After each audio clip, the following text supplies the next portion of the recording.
My son sent me a text on the eve of his wedding that shattered my heart and then sealed his fate. Dad, do not come tomorrow. Monica says your blue-collar vibe will embarrass her family. I did not reply. I did not call. I simply opened my laptop and clicked one button that turned their dream wedding into a nightmare. If you have ever been underestimated by the very people you sacrificed everything for, hit that like button and subscribe. Let me know in the comments if you would have done what I did. I was sitting at my kitchen table with a tin of shoe polish and an old rag. The smell of wax and leather filled the room, mixing with the faint scent of sawdust that never really leaves a man like me. It was a Friday night in my small house in the suburbs of Chicago. The house is paid off. It is quiet. It is empty since my wife Catherine passed away 5 years ago. On the back of the kitchen door hung my charcoal suit. It was 10 years old, but I had it dry cleaned just for tomorrow. My son Jason was getting married. I am 66 years old, and my name is Bernie Kowalski. I rubbed the cloth in small circles over the toe of my dress shoe. I wanted to look presentable. I am a retired contractor. I spent 40 years of my life with cracked hands and a sore back pouring concrete and framing houses so that my son would never have to. I wanted him to have the soft hands of a man who signs checks, not the rough hands of a man who cashes them. And I succeeded. Jason is 28. He wears suits that cost more than my first car. He drives a BMW that I pay for, though he tells his friends he bought it with his bonus. I looked at the clock on the wall. It was 7 in the evening. I was expecting a call, maybe a little excitement, maybe a thank you. I had transferred $85,000 to the wedding venue, the Grand Plaza, just 48 hours ago. It was the deposit and the final payment all in one. Monica. My future daughter-in-law had insisted on the Grand Plaza. She said it was the only place that met her standards. My phone buzzed on the table. The vibration rattled against the oak wood. I wiped my hands on a paper towel and picked it up. A smile touched my face. It was a text from Jason. I put on my reading glasses. I read the message. Then I read it again. Then I took my glasses off and cleaned them and put them back on and read it a third time. Dad, I am so sorry, but Monica is really stressed. She says having you there will make her anxious. Her family is very high society from New York, and well, you know you are a bit too working class. They are uncomfortable around people who look like they labor. It is better if you do not come. I will send you photos. Love, Jason. I stared at the phone until the screen went black. The silence in the kitchen was sudden and absolute. It felt like the air had been sucked out of the room. Too working class. The words echoed in my head. I looked at my hands. They are calloused. I have a scar on my left thumb from a table saw accident in '98. I have a permanent tan on my neck from working under the summer sun. These hands built the foundation of the house Jason grew up in. These hands changed his diapers when Catherine was sick. These hands signed the checks for his private school and his college tuition.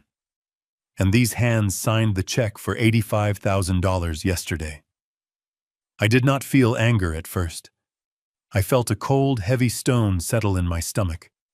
It was the feeling of a man who realizes he has been building a house on a sinkhole for 28 years.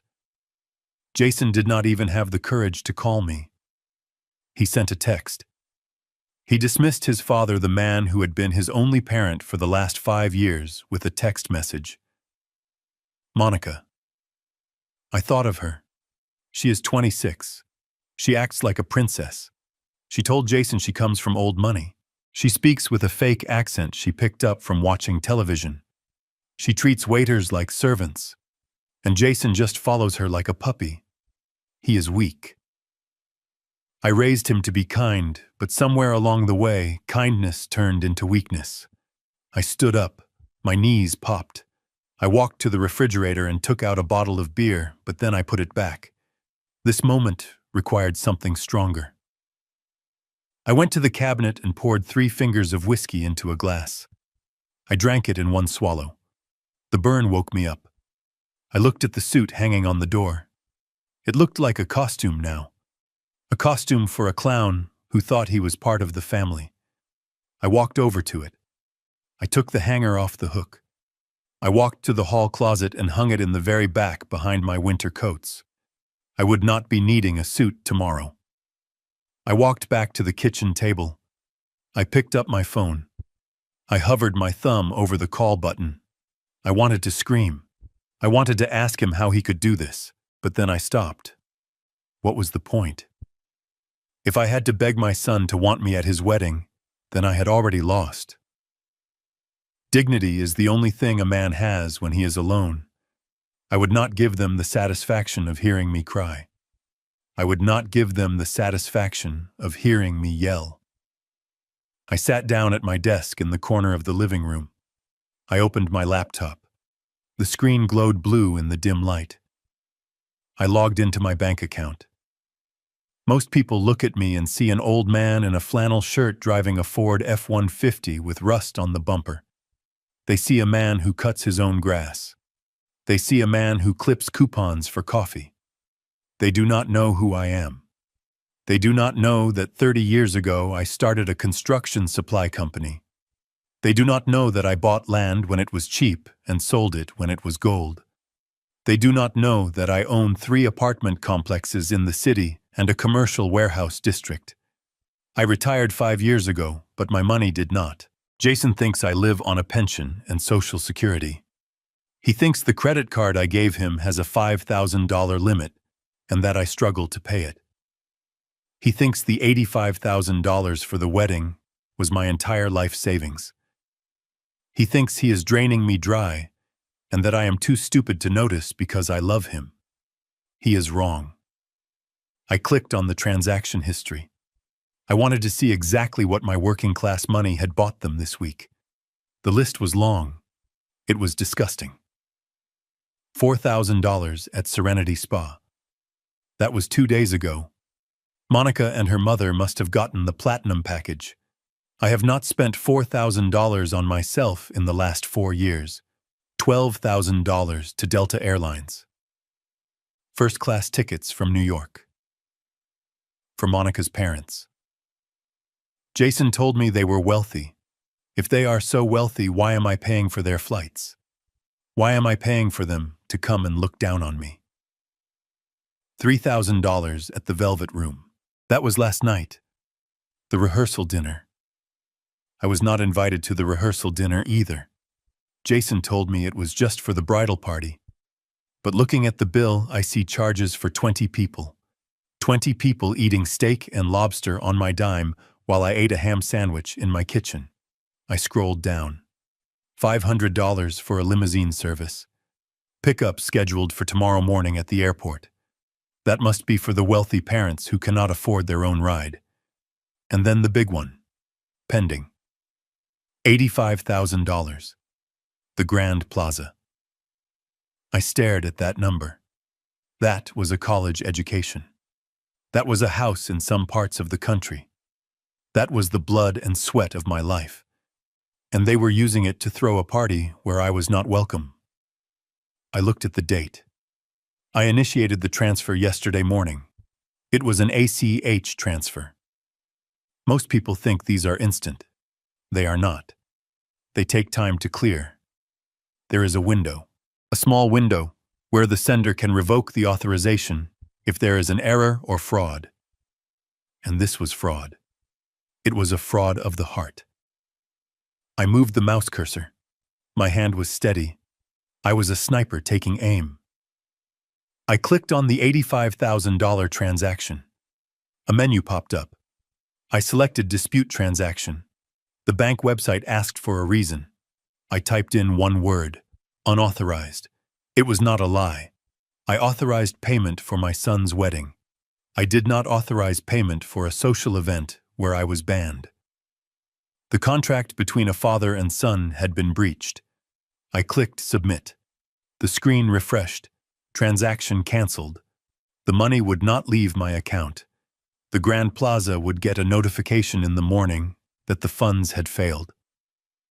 I was not done. I went to the credit card tab. This was the card Jason carried in his wallet. The card he used to impress Monica. The card he used to buy her love. I looked at the balance. He had racked up $20,000 in the last month alone. Flowers, suits, jewelry. I clicked on Manage Authorized Users. I saw his name, Jason Kowalski. There was a toggle switch next to his name that said Active. I clicked it. The status changed to Inactive. But I wanted to be sure. I wanted to be absolutely sure that when he tried to swipe that card tomorrow to pay for the flowers, or the makeup artist, or the final bar tab, that it would be a brick of useless plastic. I clicked Report Lost or Stolen. The site asked if I wanted to order a replacement card. I clicked No. I leaned back in my chair. The room was silent, but inside my head I could hear the sound of a guillotine dropping. I closed the browser tab for the bank. Then I opened my email. I had an email from the landlord of the house on Oak Street. This is the house Jason and Monica live in. They think they rent it from a property management company. They do not know that I own the house. I bought it through an LLC 3 years ago, so they would have a nice place to live. I have been subsidizing their rent. They pay $1,000 a month. The market rate is $3,000. I pay the difference from one pocket to the other to keep the books balanced. I wrote an email to the property manager. His name is Sullivan. He is also my lawyer and my old friend. Subject: Eviction Notice. Sullivan. Prepare a 30-day notice for the tenants on Oak Street. Also, I am raising the rent to market value effective immediately for any lease renewal. No exceptions. Send it tomorrow morning. Bernie. I clicked send. It was done. In the span of 10 minutes, I had dismantled the financial fantasy my son lived in. I closed the laptop. I felt a strange sensation. I thought I would feel guilty. A father should protect his child, but a father should also teach his child. And I had failed to teach Jason gratitude. I had failed to teach him respect. So now life would have to teach him, and life is a cruel teacher. I walked back to the kitchen. I washed my whiskey glass and put it in the drying rack.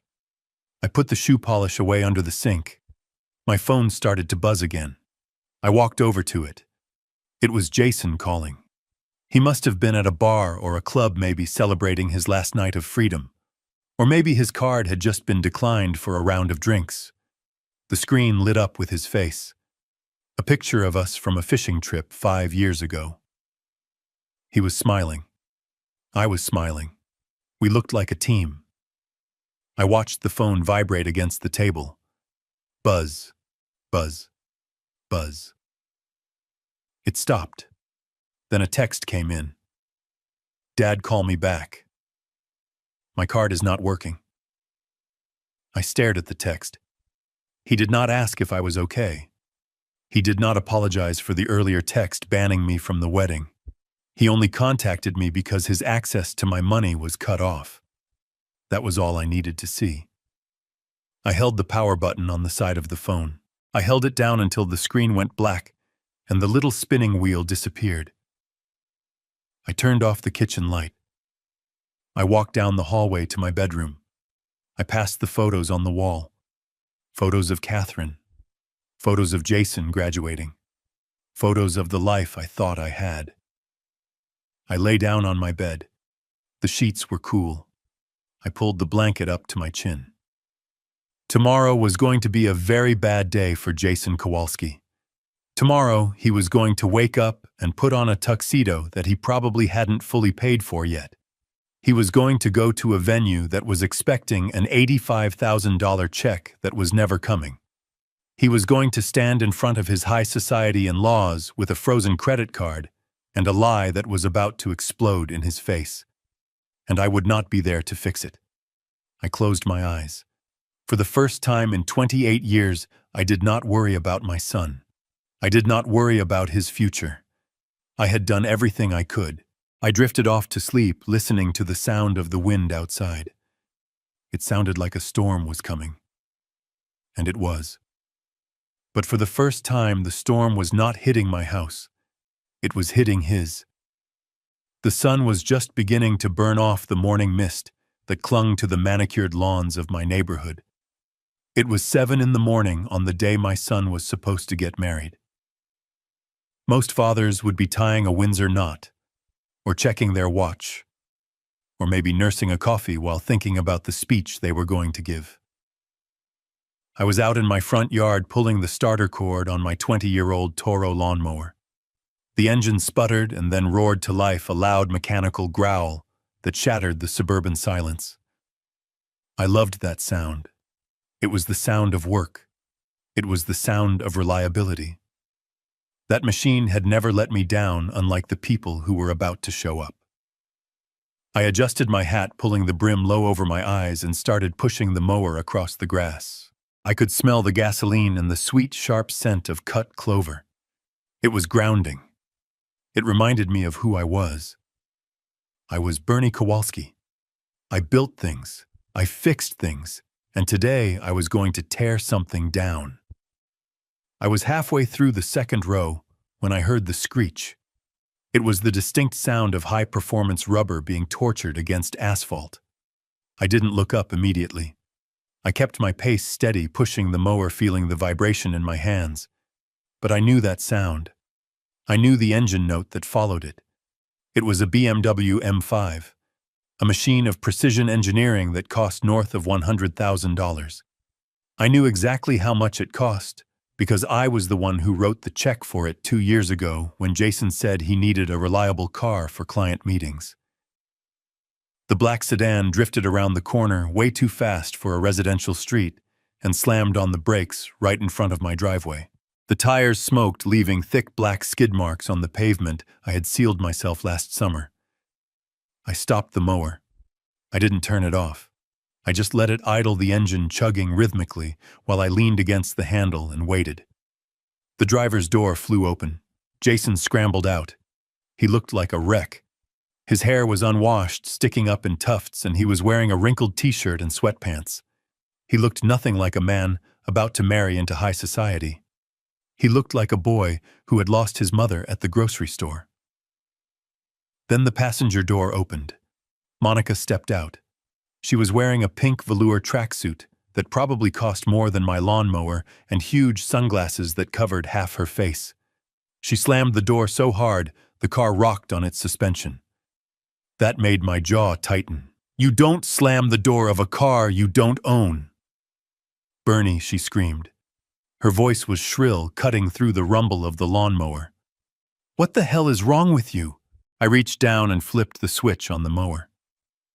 The engine died. The sudden silence was heavy. I took a slow breath, inhaling the gasoline fumes one last time before facing them. I grabbed a rag from my back pocket and wiped the sweat from my forehead. I didn't say a word. I just looked at them. Jason ran up the driveway, his loafers slipping on the loose grass clippings. "Dad," he panted, stopping a few feet away from me. "Dad, you have to pick up the phone." "Why is your phone off? Do you have any idea what is happening?" I looked at him calmly. "I am cutting the grass, Jason. I like to focus when I work." Monica marched up behind him. She didn't look at me. She looked at her phone, typing furiously with manicured nails before shoving the screen toward my face. "Declined," she hissed. "Declined. Do you know what that word means, Bernie?" I was at the salon. I was in the chair. They had just finished the extensions. My hair was wet. And when I gave them the card, the machine beeped. It beeped loud. Everyone looked. The stylist, the other customers, everyone. She took a step closer, invading my personal space. She smelled of expensive chemicals and desperation. It said, "Stolen." She whispered the word like it was a curse. The machine said the card was reported stolen. They thought I was a thief. They threatened to call the police, Bernie. I had to call my father to pay over the phone. My father. On my wedding day. I folded the rag and put it back in my pocket. That sounds embarrassing, I said. My voice was flat, devoid of sympathy. Embarrassing, she shrieked. It was humiliating. You need to call the bank right now. Tell them it was a mistake. Tell them you are an idiot who pressed the wrong button. Fix this. Jason stepped between us, putting his hands up in a placating gesture. Dad, please. We don't have time for this. The florist is waiting for the final payment. The limousine company needs the deposit for the pickup. We have so many vendors to pay this morning. Just unlock the card. We can talk about whatever is bothering you later after the wedding. Whatever is bothering me. The phrase hung in the air. He thought this was a mood. He thought this was a senior moment. He didn't even realize the ground had shifted beneath his feet. I looked at my son. I looked at the panic in his eyes. It wasn't the panic of a man worried about his father. It was the panic of an addict cut off from his supply. I am not calling the bank, I said. Jason blinked. What? I said I am not calling the bank. The card wasn't declined by mistake, Jason. I reported it stolen. Monica let out a sound that was half laugh, half growl. You what? Why would you do that? Because I realized something last night, I said, crossing my arms over my chest. I realized that only a thief would take $85,000 from a man and then tell him he isn't good enough to eat at the same table. Jason's face went pale. He finally understood. This wasn't a glitch. This was a response. Dad, come on, he stammered, his voice dropping to a whisper. You got the text. Look, I am sorry, okay? It is complicated. Monica's family is different. They have expectations. We just wanted the day to be perfect. We didn't want you to feel out of place. Out of place, I repeated. You are standing in the driveway of the house I built. You are driving the car I bought. You are wearing clothes I paid for. And you think I am the one who is out of place. Monica scoffed, rolling her eyes behind her dark glasses. Oh, here we go. The martyr act. Listen, Bernie. We don't have time for your little blue-collar pity party. We have guests arriving from the Hamptons. We have a schedule. You are ruining everything because your fragile ego got bruised. Just give us the money and go back to your gardening. You are right. You don't fit in with my family. Look at you. You are covered in grass. You look like the help. The help. I looked down at my boots. They were old work boots stained with oil and mud. I looked at my flannel shirt. It was faded at the elbows. Then I looked past them at the BMW sitting in the street. That car was my pride and joy when I bought it. I had worked an extra 6 months of consulting jobs just to pay cash for it, so Jason wouldn't have a car payment hanging over his head. I put the title in my name for insurance purposes, but I let him drive it as if it were his own. I let him pretend he was the big shot. You know, Monica, I said, my voice dropping an octave. You are right. I am just the help. I am the help that pays for your apartment. I am the help that pays for your vacations. And I am the help that pays for that car you just slammed the door of. I walked past them down the driveway toward the street. Where are you going? Jason asked, his voice rising in pitch. Dad, where are you going? I walked up to the BMW. I ran my hand along the hood. The metal was hot from the engine. I looked at the tires. Michelin pilots. $500 a corner. I paid for those too. I reached into my pocket and pulled out my key ring. I had a spare key for every vehicle I owned. I pressed the unlock button. The lights flashed. I opened the driver's door. Dad, what are you doing? Jason yelled, running toward me. We need that car. We have to pick up the groomsmen in an hour. I sat in the driver's seat.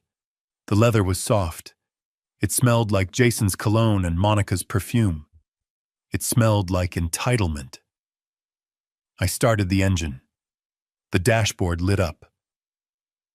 "Get out of the car!" Bernie Monica screamed, running down the driveway, her heels clicking frantically on the concrete. "That is our car. You can't take our car." I rolled down the window as they reached me. I looked at Jason. He was gripping the door handle, his knuckles white. "It is not your car, Jason," I said. "It never was. It is my car. My name is on the title. My name is on the insurance. And since I am not invited to the wedding, I don't see why my car should be invited either." "Dad, you can't do this," Jason pleaded, tears welling up in his eyes.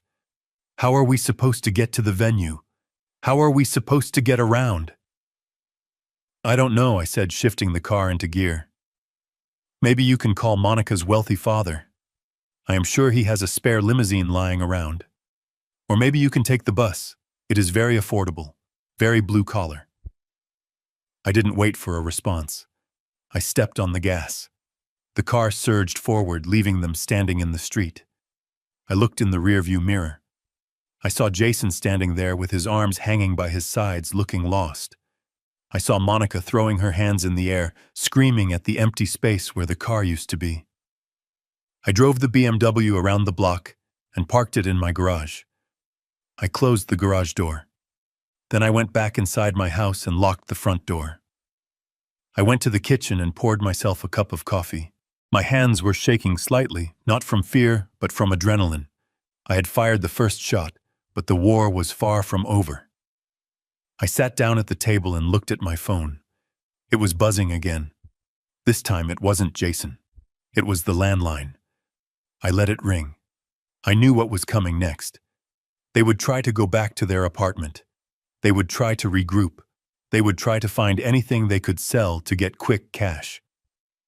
They were heading to the house on Oak Street, and they had no idea that the locks on that house were being changed in exactly 20 minutes. I took a sip of coffee. It was bitter. Just the way I like it. This was going to be a very long day, but for the first time in a long time I was looking forward to it. They wanted a show. They wanted a perfect high society wedding. Well, I was going to give them a show they would never forget. I was going to show them exactly what happens when the help decides to quit. The phone stopped ringing. The silence returned, but it wasn't peaceful. It was the silence of a fuse burning down, and the explosion was going to be spectacular. I stood up and walked to the window. I watched them walking down the street away from my house. They were arguing. Monica was shoving Jason. Jason was trying to grab her arm. They looked small from here, small and petty and weak. They were walking toward the bus stop. I almost felt sorry for them. Almost. But then I remembered the text message. "Don't come. You are too working class." I turned away from the window. I had work to do. I had a wedding to crash, and I needed to make sure my suit was pressed. Because if I was going to be the villain in their story, that was going to be the best-dressed villain they had ever seen. I walked to the closet and pulled out the charcoal suit. I laid it on the bed. I ran my hand over the fabric. It was good quality, durable, just like me. The game had changed, and they didn't even know the rules yet. I stood in my kitchen listening to the silence of the house, but it did not last long. The pounding started on the front door less than 10 minutes after I had taken the BMW back. It was a rhythmic, desperate thudding that shook the frame. They had not walked to the bus stop after all. They had come back. They had realized that without me, they were stranded in a suburb with no money, no car, and a clock that was ticking down to a social disaster. I finished my coffee. I placed the mug in the sink. I walked slowly to the door. I did not hurry. I was done hurrying for people who would not cross the street to help me. I unlocked the deadbolt and pulled the door open. Jason was standing there, his chest heaving, his face slick with sweat. Monica was behind him, her arms crossed, her expensive tracksuit looking ridiculous against the peeling paint of my porch railing. She looked like an angry flamingo in a coal mine. "You have to stop this, Dad," Jason said, his voice cracking. "You are taking this too far. It was just a text. It was just a request. We didn't mean to hurt your feelings, but you are acting like a lunatic. Give us the keys. Turn the cards back on. We have an hour before the ceremony starts."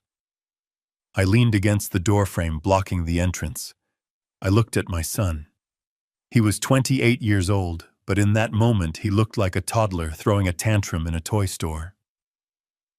"I am not acting like a lunatic, Jason," I said, my voice calm and low. "I am acting like a man who just saved $85,000. Monica stepped forward, pushing Jason aside. Her face was twisted into a sneer that exposed the lines of filler around her mouth. "Listen to me, you selfish old man," she spat. "You think this is a game. You think you can hold us hostage. You are pathetic. This is my wedding, my day, and you are ruining it because you are too sensitive to handle the truth." "And what is the truth, Monica?" I asked. "The truth is that you are an embarrassment," she screamed.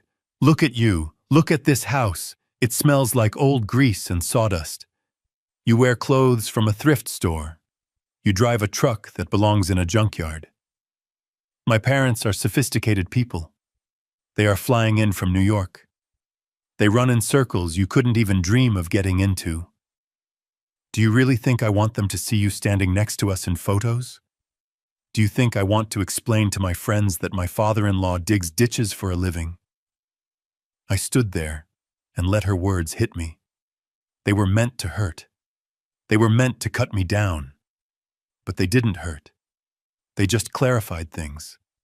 They stripped away the last layer of doubt. "I don't dig ditches, Monica," I said.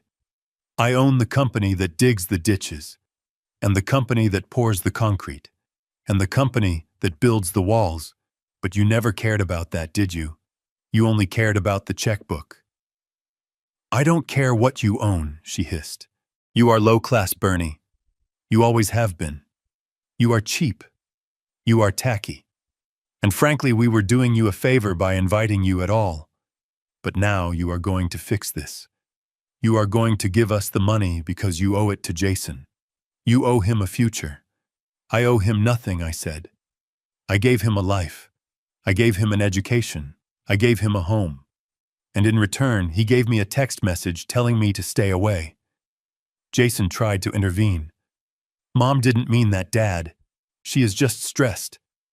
"Oh, shut up," Monica snapped at him. "Stop coddling him. He needs to hear this." She turned back to me, her eyes blazing.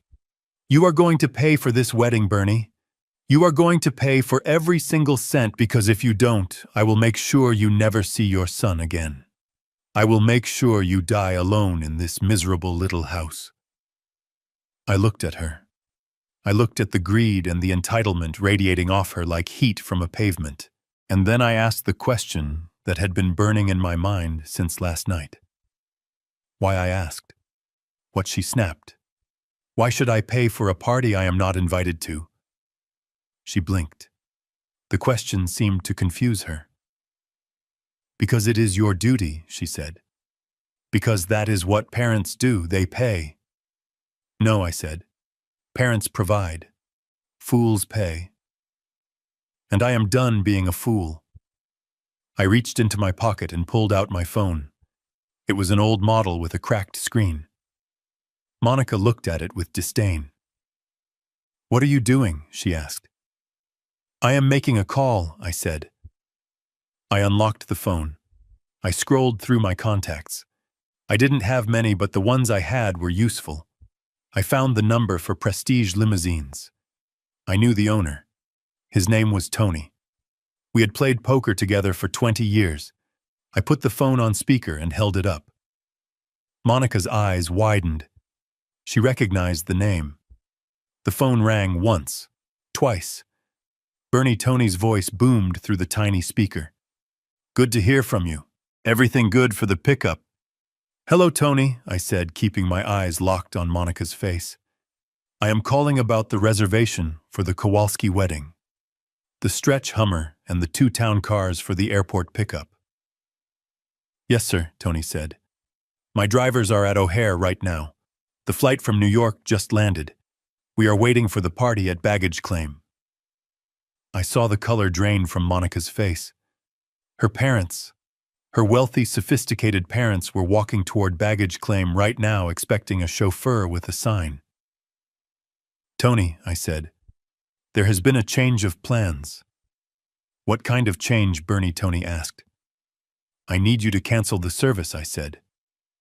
Cancel it? Tony sounded confused. Bernie, the drivers are already there. The meter is running. I know, Tony, I said. I will pay the cancellation fee. Whatever it is, just put it on my tab. But do not pick up those passengers. Bernie, are you sure? Tony asked. It is a wedding day. I am sure, Tony, I said.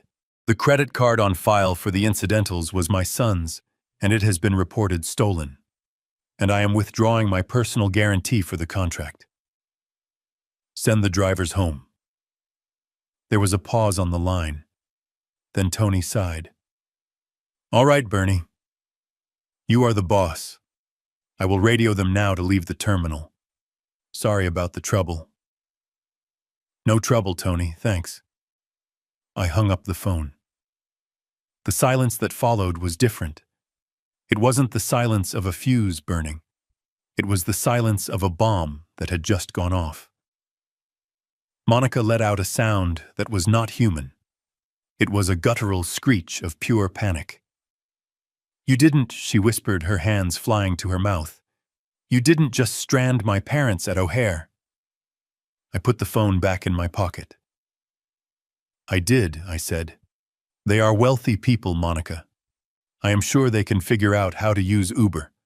Or maybe they can take the Blue Line train. It goes straight to downtown. It is very efficient, very working class. My parents do not take public transportation, she screamed, lunging at me. Jason caught her around the waist, holding her back. She clawed at the air, reaching for my face. You monster. You ruined everything. They are going to be standing on the curb like hobos. They will hate me. They will hate you. They don't even know me, I said. And judging by how you talk about me, they probably already hate me. So I have lost nothing. Jason looked at me with eyes full of betrayal. Dad, how could you? They are guests. This is humiliating. Humiliating, I repeated. Humiliating is sitting in your kitchen polishing your shoes for a wedding you were told not to attend. Humiliating is realizing your son is ashamed of the hands that fed him. This isn't humiliation, Jason. This is education. Education, he shouted. You are destroying my life to teach me a lesson. I am destroying the lie you are living, I said. You wanted to play the big shot, Jason. You wanted to marry the princess. Well, big shots pay their own bills, and princesses don't marry paupers. Monica stopped struggling against Jason's grip. She stood up straight, smoothing her tracksuit. Her face was cold now, calculated. Fine, she said. Fine. You want to play dirty, Bernie?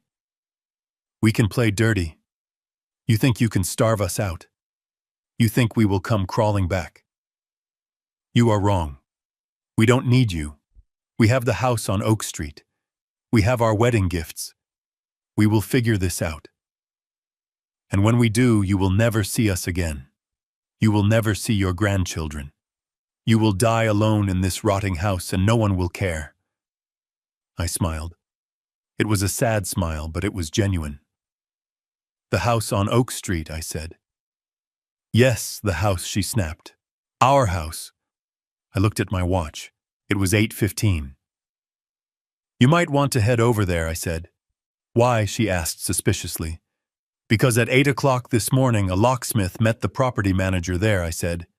They are changing the locks, and since the lease was technically month to month and under my name, I terminated it. Jason dropped his hands from her waist. He looked like he had been shot. You evicted us, he whispered. I didn't evict you, I said. I just stopped providing housing for people who are not family. You said it yourself, Monica. I am just a bank account, and the bank is closed. Monica stared at me. Her mouth opened and closed, but no sound came out. The magnitude of what was happening was finally crashing down on her. No car, no venue, no limo for her parents, and now no home. Jason backed away from me. He looked at the house he had grown up in. He looked at me, his father. And for the first time, I saw fear in his eyes. Real fear. The fear of a man who realizes he is standing on a trapdoor and the lever has just been pulled. You are insane, he said. You are actually insane. Go, I said, pointing to the street. Go find your wife's parents. Go explain why they are standing at the airport. Go find a place to sleep tonight. But get off my property. I stepped back inside and closed the door. I locked the deadbolt. I leaned my forehead against the cool wood. My heart was pounding in my chest. It hurt. God, it hurt. To do that to my own boy. To see the hate in his eyes. But then I looked down at my hands. The hands that had built everything. They were trembling. Not from weakness. From rage. From the release of years of being small so he could feel big. I walked to the window and watched them. They were running down the driveway now. Jason was on his phone, probably trying to call an Uber that he couldn't pay for. Monica was screaming at him, hitting his arm. They looked like rats on a sinking ship, turning on each other as the water rose. I watched them until they turned the corner and disappeared. I was alone in my house. It was quiet. But it was a clean quiet. The air felt lighter. I went back to the kitchen. I picked up the shoe polish again. I still had one shoe left to shine. I wasn't going to the wedding. But that didn't mean I couldn't have nice shoes. A man has to be ready. Because I knew this wasn't over. They would go to the Oak Street house. They would find the locks changed. And then they would realize that the paintings on the walls, the paintings my wife Catherine had painted, were gone. And that is when the real war would start. I dipped the rag in the wax. Circular motions, patience, focus. I was just getting started. I drove to the house on Oak Street. It was a 20-minute drive from my place past the strip malls and the new developments that had sprung up over the cornfields I used to play in as a boy. I parked my truck across the street. The house looked good. I had resided it myself 3 years ago, choosing a slate blue vinyl that was expensive but lasted forever. The lawn was green. The windows were clean. It was a perfect starter home. A home most young couples would kill for, and I had given it to them for the price of a studio apartment. I saw them before I even turned the engine off. They were standing on the front porch. Monica was banging on the door, but with the flat of her hand screaming at the wood as if it could hear her. Jason was pacing back and forth on the walkway, his hands in his hair, looking like a man who had just watched his house burn down. They hadn't gone to the airport. They hadn't gone to a hotel. They had come here hoping I was bluffing, hoping that the key in Jason's pocket would still turn the tumbler. It didn't. Sullivan is a good property manager. When he says 8 o'clock, he means 8 o'clock. I stepped out of the truck. I didn't slam the door. I just pushed it shut until it clicked. The sound made Jason look up. When he saw me, his face changed. The fear I had seen earlier was gone, replaced by a raw, ugly fury. He didn't see his father anymore. He saw the enemy. He saw the man standing between him and the life he felt he was owed. He started running toward me. He didn't scream. He didn't shout. He just lowered his head and charged. I had seen that look before in bar fights and disagreements on job sites when the money ran out. It was the look of a man who has lost control and wants to hurt something just to prove he still exists. I stood my ground. I didn't flinch. I reached into the bed of my truck. My hand closed around the cold rubber grip of a pair of long-handled pruning shears. I had thrown them in there yesterday after trimming the hedges at one of my rental properties. They were heavy, solid steel, with blades sharp enough to take a finger off without slowing down. I pulled them out and held them at my side. I didn't raise them like a weapon. I just held them like a tool I knew how to use. Jason crossed the street. He didn't slow down. He was going to hit me. My own son was going to tackle me onto the asphalt. I took one step forward and snapped the blades of the shears together. Clack! The sound was sharp and metallic, cutting through the morning air like a gunshot. Jason skidded to a halt 6 feet away from me. He stared at the shears. Then he looked up at my face. I wasn't smiling. I wasn't angry. I was cold. I looked at him with the eyes of a foreman who catches a worker stealing copper wire. I looked at him with the eyes of a man who has fired people bigger and meaner than him. "Don't," I said. My voice was low, barely a whisper, but he heard it. "Do not take another step, Jason." He stood there, chest heaving, fists clenched at his sides. "You locked us out," he choked out, saliva flying from his lips. "All our stuff is in there. My suit, Monica's dress for the reception, our passports, everything. You can't do this. It is illegal." "It is not illegal," I said calmly. "It is a lockout for non-payment of market value rent and lease violation." Sullivan posted the notice on the door. "Didn't you read it?" "I don't care about the notice," he screamed, stepping forward again. "Open the door, Dad. Open the damn door, or I swear to God I will." He raised a fist. I lifted the shears. I pointed the blades right at his chest. I didn't shake.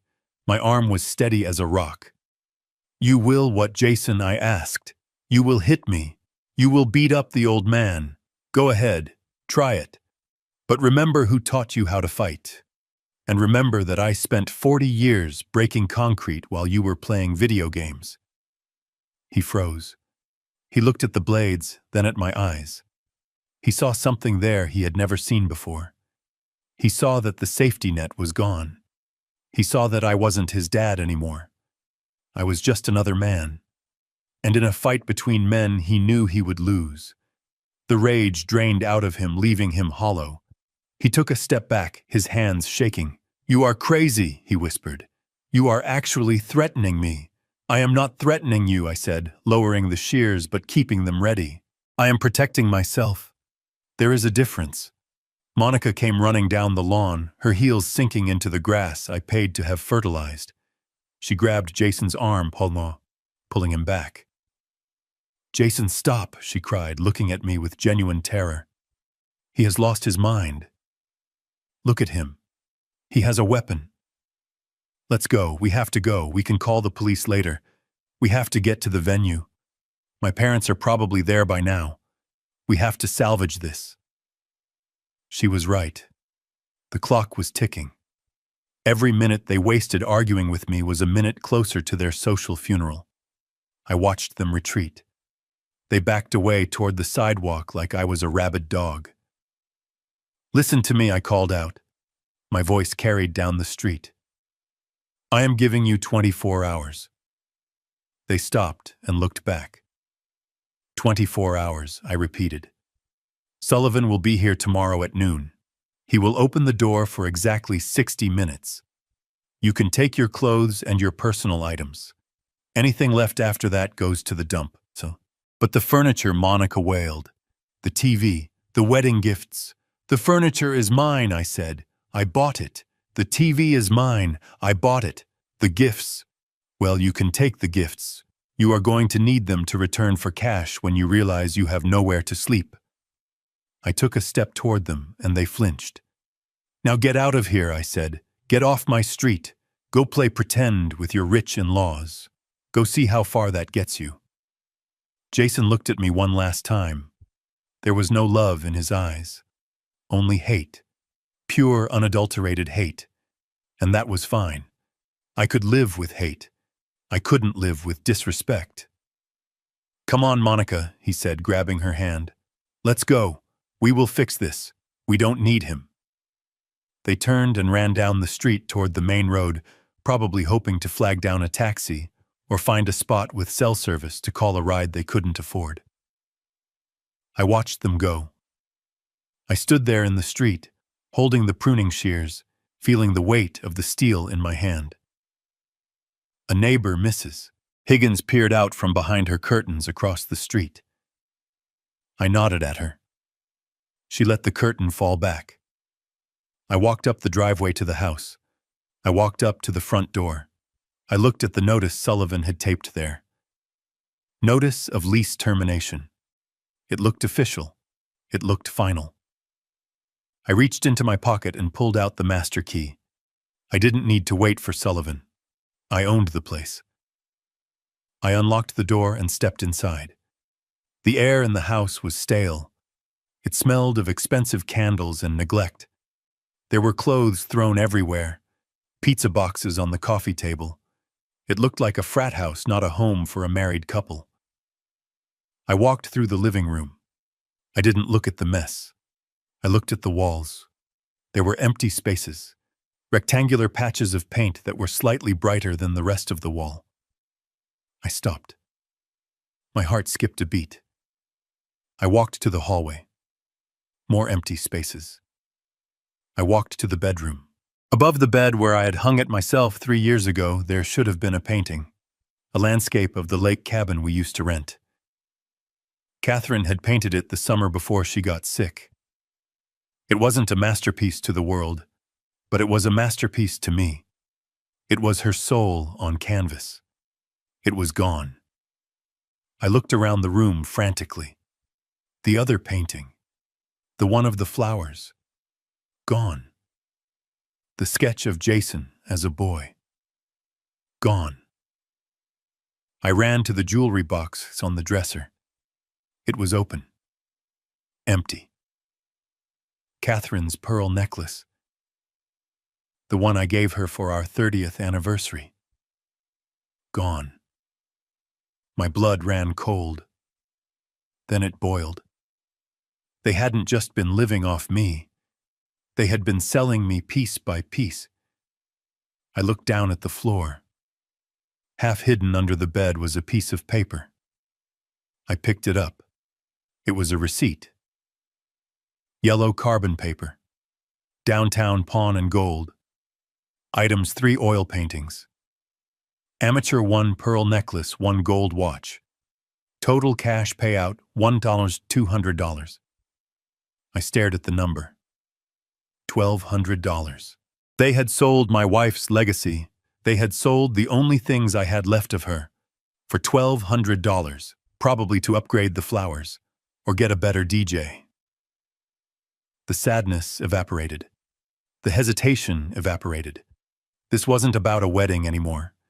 This wasn't about disrespect. This was a crime. I took my phone out. I dialed Sullivan. "Bernie," he answered. I changed the locks. "They are out." "I know, Sullivan," I said. My voice was shaking, but not from fear. "I am in the house. Sullivan, I need you to do something for me, and I need you to do it fast." "What is it, Bernie?" "Draft a criminal complaint," I said. "Theft. Grand larceny." "Bernie, are you sure? It's your son." I looked at the empty spot on the wall where Catherine's painting used to be. I touched the wall. It was cold.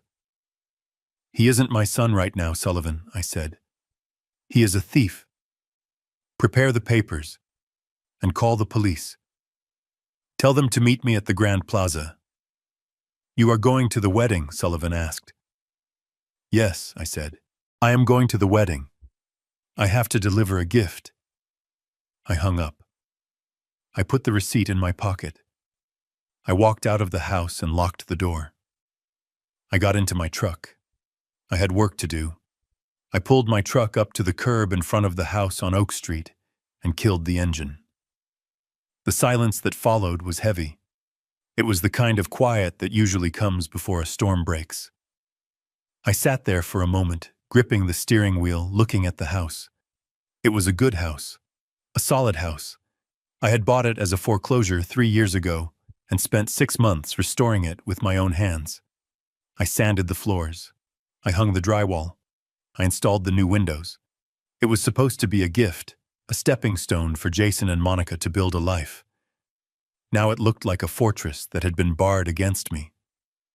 I stepped out of the truck and walked up the driveway. The concrete was stained with oil leaks that Jason had never bothered to clean up. I reached into my pocket and pulled out my key ring. I selected the brass key that opened the front door, the master key that I had kept for emergencies. I slid it into the lock. It went in halfway and stopped. I jiggled it. I tried to force it.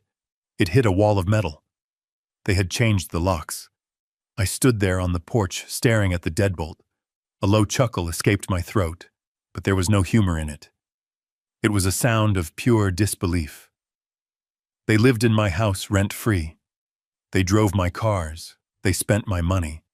And their response to a disagreement was to change the locks on a property they did not own. It was a level of audacity that I almost had to admire. They truly believed that possession was 9/10 of the law. They truly believed that if they kept me out, they could keep their fantasy alive. I took out my phone. I didn't call Jason. I didn't call Monica. There was no point in screaming through a locked door. Instead, I scrolled down to a number I had not used in a while. Mike the locksmith answered on the second ring. "Bernie," he said, "what can I do for you?" "I need you at Oak Street, Mike," I said. "Bring the drill, and bring a new set of deadbolts, the heavy-duty ones." I waited on the porch. I didn't pace. I didn't look through the windows. I just stood there like a sentry. Neighbors drove by, slowing down as they saw me standing guard in my work clothes. I didn't wave. I wasn't in the mood for neighborly pleasantries. I was in the mood for access. Mike arrived in 15 minutes. He was a big man who had been cracking safes and picking locks in this town for 30 years. He took one look at me and then one look at the door, and he didn't ask a single question. He knew who owned the deed. He knew who paid the bills. "Lost your keys, Bernie?" he asked, pulling a heavy drill from his van. "Something like that," I said. "The tenants decided to make some unauthorized modifications. I need to inspect the property." Mike nodded. He stepped up to the door. The sound of the drill biting into the metal was loud and violent. It shrieked as it bored through the pins of the lock Jason had probably paid a fortune to have installed just hours ago. Metal shavings curled onto the welcome mat. It took less than 2 minutes. With a final crunch, the lock gave way. Mike used a screwdriver to turn the mechanism, and the door swung open. "Thanks, Mike," I said, handing him a wad of cash. "Install the new ones and give me the only set of keys." I stepped across the threshold. The smell hit me first. It was a thick, cloying mixture of stale champagne, expensive perfume, and old garbage. It smelled like a party that had gone on for too long and ended badly. The blinds were drawn, casting the living room in a dim, dusty twilight. I reached out and flipped the light switch. The devastation was absolute. It wasn't that the house had been destroyed in a fit of rage. It was that it had been treated with a casual, ongoing disrespect that was somehow worse. There were clothes everywhere. Designer jackets thrown over the backs of chairs, silk dresses pooled on the floor like puddles of oil. Shoeboxes were stacked in towers that leaned precariously against the walls. Takeout containers littered the coffee table, some of them buzzing with flies. I walked further into the room, my boots crunching on something hard. I looked down. It was a crystal flute shattered into pieces. I stepped over it. This was how they lived.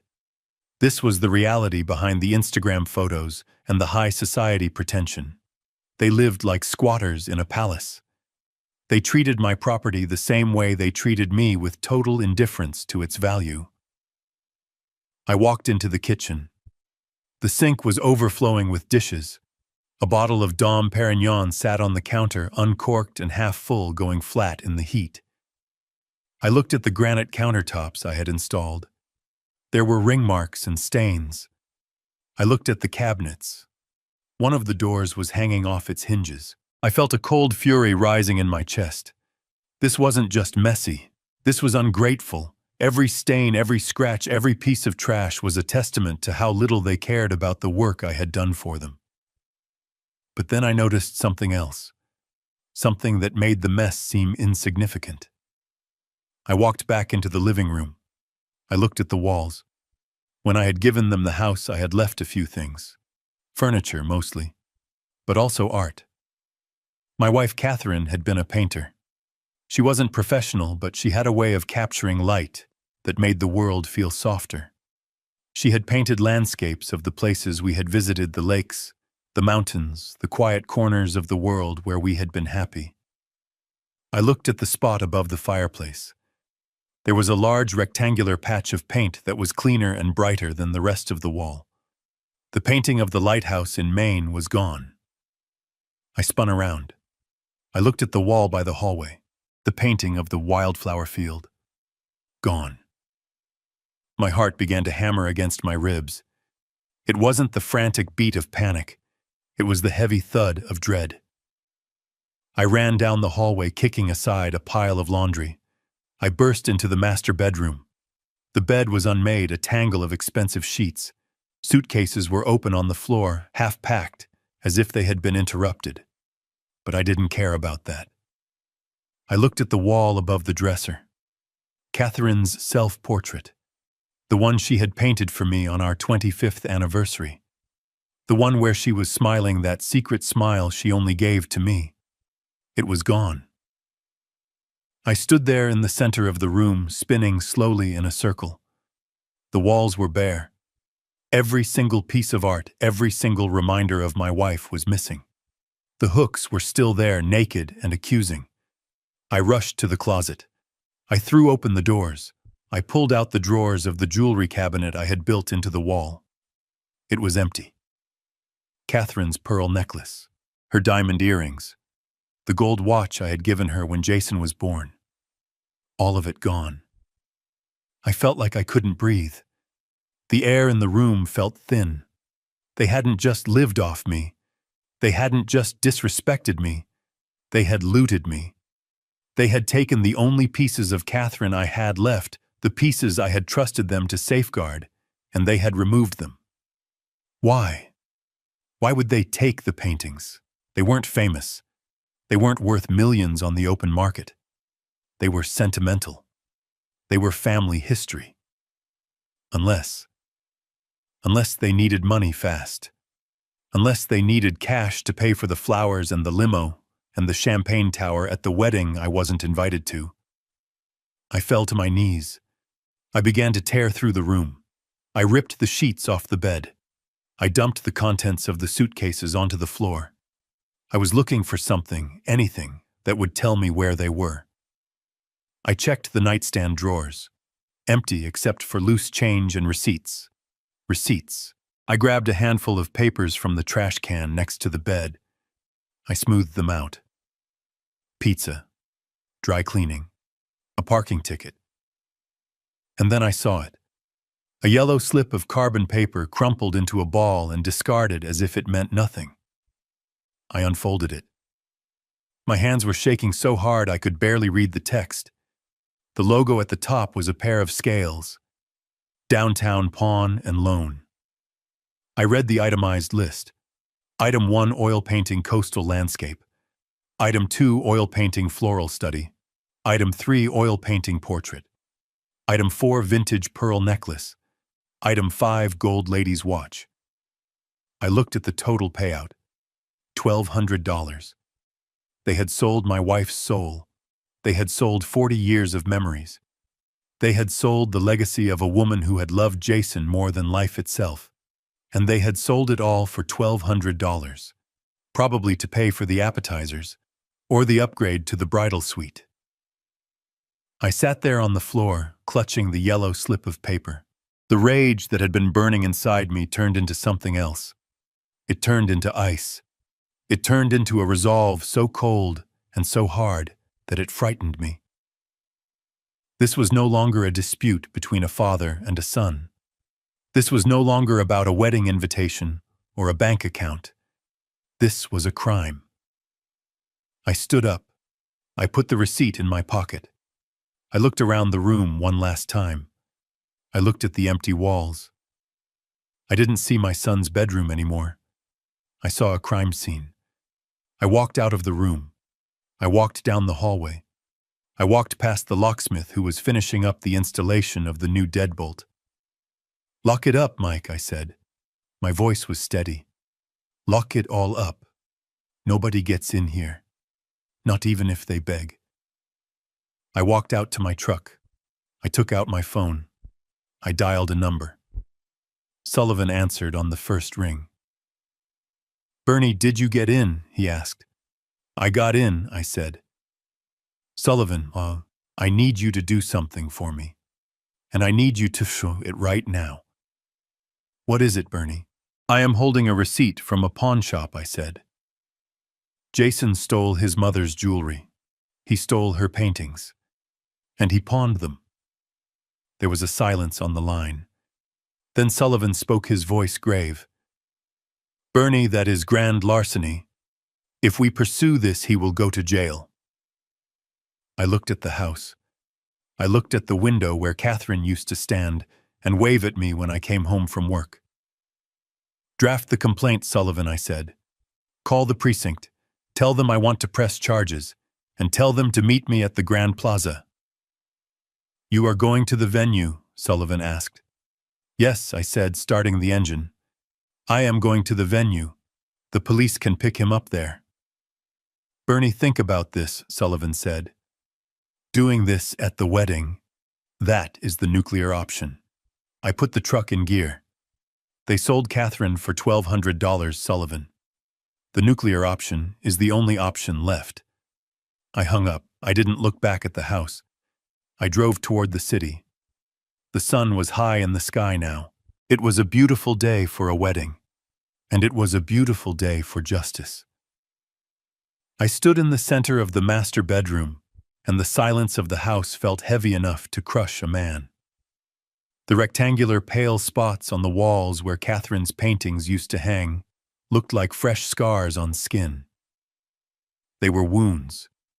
They were voids where the soul of this house used to be. I felt a tightness in my chest that had nothing to do with my heart condition and everything to do with heartbreak. I needed to know. I didn't just need to suspect, I needed to know exactly what they had done. I needed to see the paper trail of their betrayal. I walked over to the desk in the corner. It was a cheap particle board thing that Monica had insisted on buying, because it looked modern even though I had offered to build them a solid oak one. The surface was buried under a landslide of paper, unopened envelopes, glossy wedding magazines, brochures for luxury honeymoons in the Maldives. It was a shrine to their delusion. I started digging. I wasn't gentle. I swept the magazines onto the floor with a swipe of my arm. I grabbed handfuls of mail and ripped them open. Past due notice from the electric company. Final warning from the credit card company. A letter from a collection agency regarding a personal loan. It was a financial autopsy. They weren't just broke. They were drowning. They were suffocating under the weight of a lifestyle they couldn't afford, and they were using the wedding as a last gasp of air. They were gambling everything on the hope that the wedding gifts would bail them out, or that I would die and leave them the rest. I pulled open the top drawer. It was jammed with takeout menus and charging cables. I yanked it harder, and it flew off the tracks, crashing onto the floor. Underneath the drawer, hidden in the dark recess of the desk cavity, was a shoebox.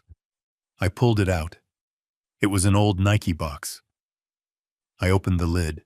Inside, there was a tangle of papers, receipts, pawn slips. My hands trembled as I reached in. I picked up the first slip. It was dated 3 months ago. Gold cufflinks. Engraved BK. My cufflinks. The ones I had given Jason for his college graduation. The ones that had belonged to my father. He had pawned them for $200. I picked up another slip. 2 months ago. Silver tea set. Antique. Catherine's tea set. The one her grandmother had brought over from Poland. Gone. Sold for scrap silver. I felt bile rise in my throat. I dug deeper. I was looking for the most recent one. The one that would explain the empty walls and the hollow feeling in the room. I found it at the bottom of the stack. It was dated yesterday. The ink was barely dry. Downtown Pawn and Loan. The list was long. It was a catalog of my wife's life. Item 1, oil painting. Coastal scene. Artist unknown. Item 2, oil painting. Floral arrangement. Artist unknown. Item 3, 18K gold locket with diamond chip. Item 4, pearl necklace. Double strand. I stared at the paper. The words swam before my eyes. The locket. I had bought that for Catherine when we found out she was pregnant with Jason. I had worked double shifts for 6 months to pay for it. I remembered the night I gave it to her. We were sitting on the floor of our first apartment, eating pizza because we couldn't afford a table yet. She had cried. She had worn it every single day until she got sick. She had taken it off in the hospital because her skin was so sensitive, and she had handed it to me and said, "Give this to Jason's wife one day. Make sure she knows what it means."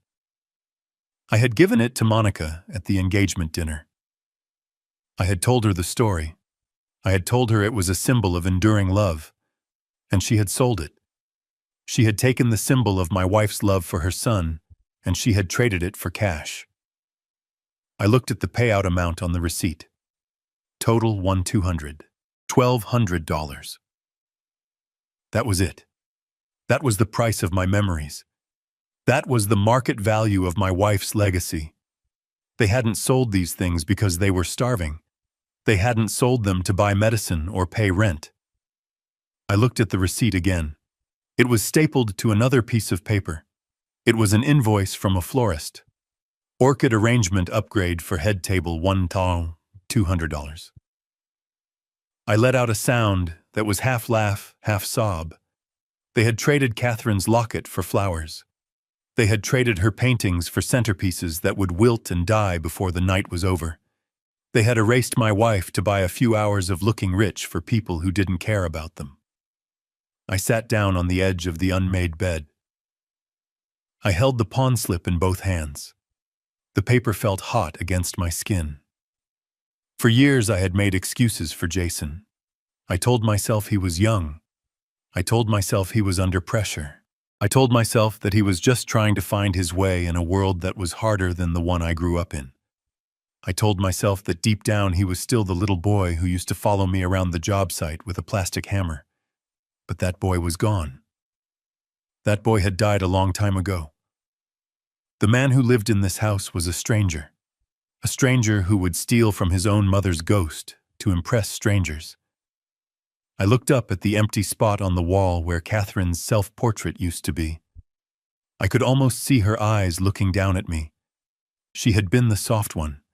She had always told me to be patient with him. "He is finding his way, Bernie," she would say. "Let him make his mistakes." But this wasn't a mistake. A mistake is forgetting to pay a bill. A mistake is saying the wrong thing in anger. This was a choice. A deliberate, calculated choice to value an image over a person. To value a party over a parent. This was a violation. I felt the last tether snap. The invisible cord that connects a father to his son. That thick rope of unconditional love and duty, it frayed, and then it broke. I wasn't a father anymore. Not in this room. Not with this receipt in my hand. I was a man who had been robbed. I folded the receipt carefully. I creased the edges until they were sharp. I put it in the breast pocket of my flannel shirt right over my heart. It didn't feel like paper anymore. It felt like evidence. I stood up. My knees didn't pop this time. I felt strong. I felt cold. The sadness was gone. The grief was gone. All that was left was a clarity so sharp it cut. I walked over to the dresser and picked up a framed photo of Jason and Monica. They were smiling on a boat somewhere wearing sunglasses, holding drinks. They looked perfect. They looked happy. I took the photo out of the frame. I ripped it in half. Then I ripped the halves. I let the pieces flutter to the floor, joining the mess they had created. I walked out of the bedroom. I walked down the hall past the empty spaces on the walls. I didn't look at them again. I didn't need to. I had the receipt. I walked out the front door and locked the new deadbolt. The click of the lock was the sound of a prison door closing. I walked to my truck. The sun was fully up now, glaring off the hood. It was a beautiful day, a perfect day for a wedding. I climbed into the cab. I reached for my phone. My hand was steady. I scrolled to Sullivan's number. I wasn't calling him to complain. I wasn't calling him to vent. I was calling him to declare war. The time for teaching lessons was over. The time for punishment had begun. I pressed call. Sullivan answered on the first ring. "Bernie, did you get in? I looked at the house one last time. I got in, Sullivan, and I found exactly what I needed." "What did you find, Bernie?" "I found the price tag, Sullivan. I found out exactly how much I am worth to them, and I found out exactly how much Catherine was worth." There was a pause. "Bernie, you sound different." "I am different, Sullivan. The Bernie who paid the bills is gone. The Bernie who looked the other way is gone." "What are you going to do?" "I am going to go to that wedding, Sullivan, but I am not going as a guest, and I am not going as a father." "Then what are you going as?" I started the truck. The engine roared, a deep, angry sound that matched the vibration in my chest. "I am going as the repo man, Sullivan, and I am coming to collect." The phone felt heavy in my hand, like a brick of lead, as I steered the truck onto the main boulevard. The city skyline rose up ahead of me, a jagged line of steel and glass against the blue sky. Somewhere in one of those towers was the law office of Sullivan and Associates, and somewhere else in a ballroom dripping with crystals and silk was my son waiting for a check that had already evaporated into the digital ether. I pressed the call button. The line rang with a hollow electronic purr. Sullivan picked up on the second ring. He sounded breathless, like he had been pacing. "Bernie," he said, "please tell me you didn't do anything rash. Please tell me you just went in, looked around, and left." I merged into the center lane, my eyes fixed on the road. "I didn't do anything rash, Sullivan," I said, my voice steady and cold. "I did something necessary. I have the evidence. I have the receipt. It is in my pocket right now." There was a pause. The sound of papers shuffling on the other end. "What kind of receipt, Bernie?" "A pawn ticket," I said. "Downtown pawn and loan. They stripped the house, Sullivan. They took Catherine's paintings. They took her pearls. They took the watch I gave her when Jason was born. They cleared it out. It wasn't a robbery. It was a liquidation." I heard Sullivan inhale sharply. "Oh God, Bernie, I am so sorry." "Don't be sorry," I snapped. "Be a lawyer. I want you to open a file. Right now. I want you to draft a criminal complaint. Grand larceny. Theft of property over $5,000. I want the paperwork ready to be filed by Monday morning. But that is not all." "Bernie, slow down," Sullivan warned. "This is your son. Once you file criminal charges, there is no going back. The district attorney will pick it up. He could do time." I tightened my grip on the steering wheel until my knuckles turned white. "He sold his mother for $1,200, Sullivan. He made his choice. Now I am making mine. Write the complaint." I didn't wait for him to argue. I pushed forward. "And Sullivan, there is one more thing. You have the trust documents in front of you. I do, he said. Go to page 14. Section 3. The Asset Recovery Clause. I heard the sound of pages turning. I knew the document by heart. I had written it myself 5 years ago when I first started to worry that Jason didn't understand the value of $1. It was a fail-safe, a nuclear button I never thought I would have to push. I see it, Sullivan said, his voice dropping to a whisper. Bernie, that clause, that allows you to claw back any assets purchased with trust funds if the beneficiary engages in criminal activity or gross misconduct. Activate it, I said. Bernie Sullivan said. That means everything. The down payments, the furniture, the clothes on his back. If we can prove it was bought with the allowance money, you can legally seize it. I know what it means, I said. Activate it. I want a lien on everything. I want his accounts frozen.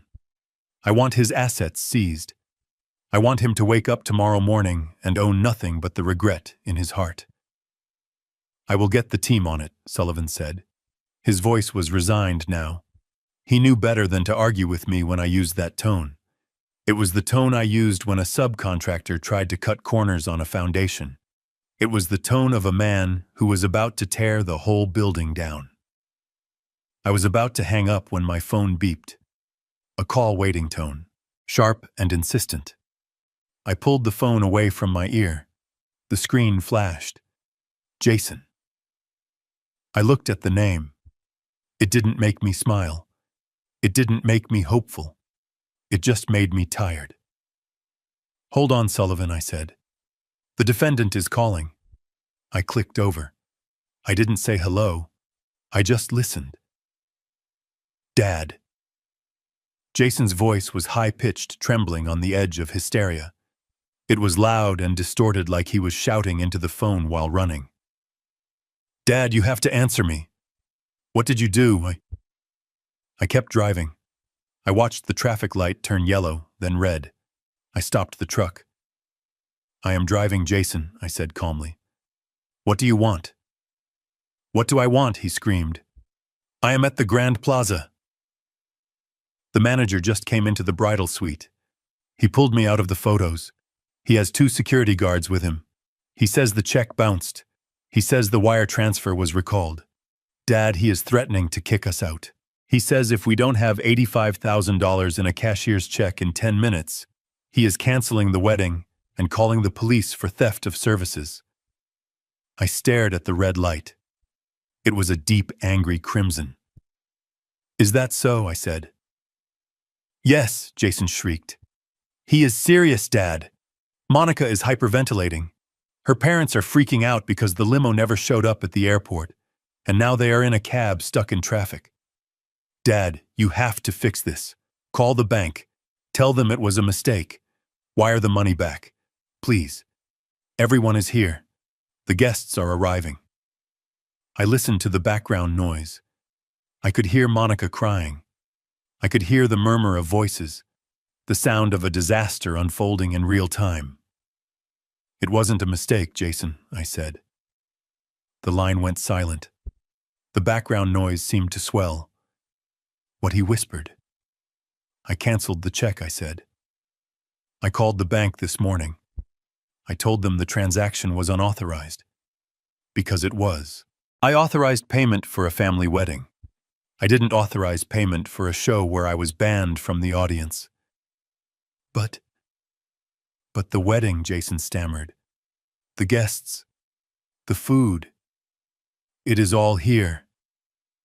Then you better pay for it, I said. With what? He screamed. You cut off my credit cards. You stole my car. You locked me out of my house. I have nothing, Dad. I have literally nothing. I reached into my pocket and touched the pawn slip. The paper was crisp. You have $1,200, I said. What? You have $1,200, Jason. From the pawn shop. Use that. It should cover the appetizers. There was a gasp on the other end of the line. A sound of pure shock. He hadn't thought I knew. He thought he was so smart, so sneaky. Dad, wait, he said, his voice dropping to a terrified whisper. I can explain. It wasn't. We were just going to buy them back later. We needed cash for the tip envelopes. We were going to get them back, I swear. You sold your mother, I said. My voice was no longer calm. It was a growl. You sold her to buy flowers for a woman who hates you.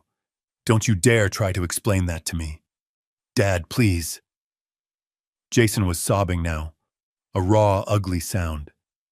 Please don't do this. They are going to throw us out on the street, in front of everyone. I know, I said. Dad, I am your son. Not today, I said. Today you are just a man who owes a lot of money to people who don't care about your excuses. Dad. Wait. I pulled the phone away from my ear. I looked at the screen one last time. Then I pressed the red button. The call ended. The silence returned to the cab of the truck. The light turned green. I pressed the gas pedal. The truck surged forward toward the Grand Plaza. I wasn't going there to save him. I wasn't going there to pay the bill. I was going there to meet the police officers Sullivan had called. I was going there to hand them a receipt and point a finger. I was going to a wedding. But I wasn't bringing a gift. I was bringing a reckoning. I pulled the Ford F-150 up to the main entrance of the Grand Plaza. The truck was a stark contrast to the line of polished black luxury sedans and rented limousines that idled in the semicircular driveway. My truck had mud on the tires and a dent in the rear bumper from a job site accident 5 years ago. It rumbled with a deep, throaty idle that seemed to offend the very air of this place. The Grand Plaza was a masterpiece of neoclassical architecture. It had towering Corinthian columns, a facade of white limestone that gleamed in the afternoon sun, and massive double doors made of mahogany and glass. It was the kind of place designed to make people feel important just by stepping inside. It was the kind of place that sold the illusion of royalty for a few hours at a time. I parked right in front of the red carpet. I killed the engine. A valet in a burgundy vest rushed over his face, twisted into a mask of professional panic. He waved his hands at me as if he were trying to scare away a stray dog. "Sir, you cannot park here," he said, tapping on my window. "This is a reserved zone for VIP arrivals. Deliveries are around the back. The loading dock is open until 3. I opened the door and stepped out. The valet took a step back, his eyes scanning me from top to bottom. I was wearing the charcoal suit I had pressed the night before. My shoes, the ones I had polished at the kitchen table, shone like obsidian. I had tied my tie with a perfect dimple. I looked like a man who owned the suit, but the truck told a different story. To this kid, I was just a confused contractor who had gotten lost on the way to a funeral. "I am not a delivery driver, son," I said. My voice was calm, but it carried the weight of 40 years of giving orders. "Leave the truck where it is," the kid sputtered. "Sir, I really cannot do that. The general manager is very strict. We have a high-profile wedding starting in 30 minutes. The Kowalski wedding. If Mr. Henderson sees this truck here, he will fire me." I looked at the kid. He was young, scared, just trying to do his job. I reached into my pocket and pulled out a $100 bill. I pressed it into his hand. "If Henderson gives you any trouble, tell him Bernie said it was okay," I said. The kid looked at the money, then at me. He was confused. "Who is Bernie?" he asked. "You will find out," I said. I walked past him toward the massive doors. A security guard stepped into my path. He was a big man, broad-shouldered, wearing a dark suit and an earpiece. He crossed his arms over his chest. He didn't look like the valet. He looked like he enjoyed stopping people. "Excuse me, sir," he rumbled. "Can I see your invitation?" I stopped. I looked him in the eye. "I don't have an invitation," I said. "Then I cannot let you in," he said. "Private event. Guest list only." "I am the father of the groom," I said. The guard smirked. It was a slight movement of his lip, but I saw it. He looked at my truck parked on the red carpet. He looked at my rough hands. "Look, pal," he said, dropping the sir. "I have been briefed. The groom and the bride were very specific. They said there might be an unwanted guest attempting to gain access. An older man. Disruptive. They said to keep him out at all costs." "Disruptive," I repeated. "Yeah, disruptive. So turn around and get back in your truck before I have to call the police for trespassing." I laughed. It was a dry, harsh sound. Trespassing. That was rich. "I am going to give you one chance to step aside," I said. The guard stepped closer. He towered over me. "Or what, old man? You going to hit me?" "No," I said. "I am going to fire you." He laughed out loud then. A barking sound that echoed off the stone columns. "You are going to fire me. Who do you think you are? You are nobody. You are just some construction guy who got disowned by his own kid. Now beat it." I didn't move. I took a deep breath. I looked past him at the glass doors. I could see movement inside. Staff running back and forth carrying trays of champagne. I could see the chandelier in the lobby, a massive crystal fixture that cost $250,000. I knew how much it cost because I had signed the invoice for it. "Get Henderson," I said. The guard shook his head. "I am not getting anyone. I am giving you 3 seconds to walk away." "Get Henderson," I roared. My voice exploded from my chest, the voice I used to command crews over the roar of jackhammers and cement mixers. It was a voice that didn't ask for permission. It demanded compliance. The guard flinched. He looked at me with a flicker of uncertainty. He touched his earpiece. "Mr. Henderson," he muttered into the microphone, his eyes never leaving mine. "We have a situation at the front entrance." "Yes. It is the guy you warned us about. He is refusing to leave. He is demanding to see you." He listened for a moment, then nodded. "Copy that." He looked at me with a smug grin. "The boss is coming out, and he is bringing the off-duty cops we hired for security. You are about to have a very bad day." I waited.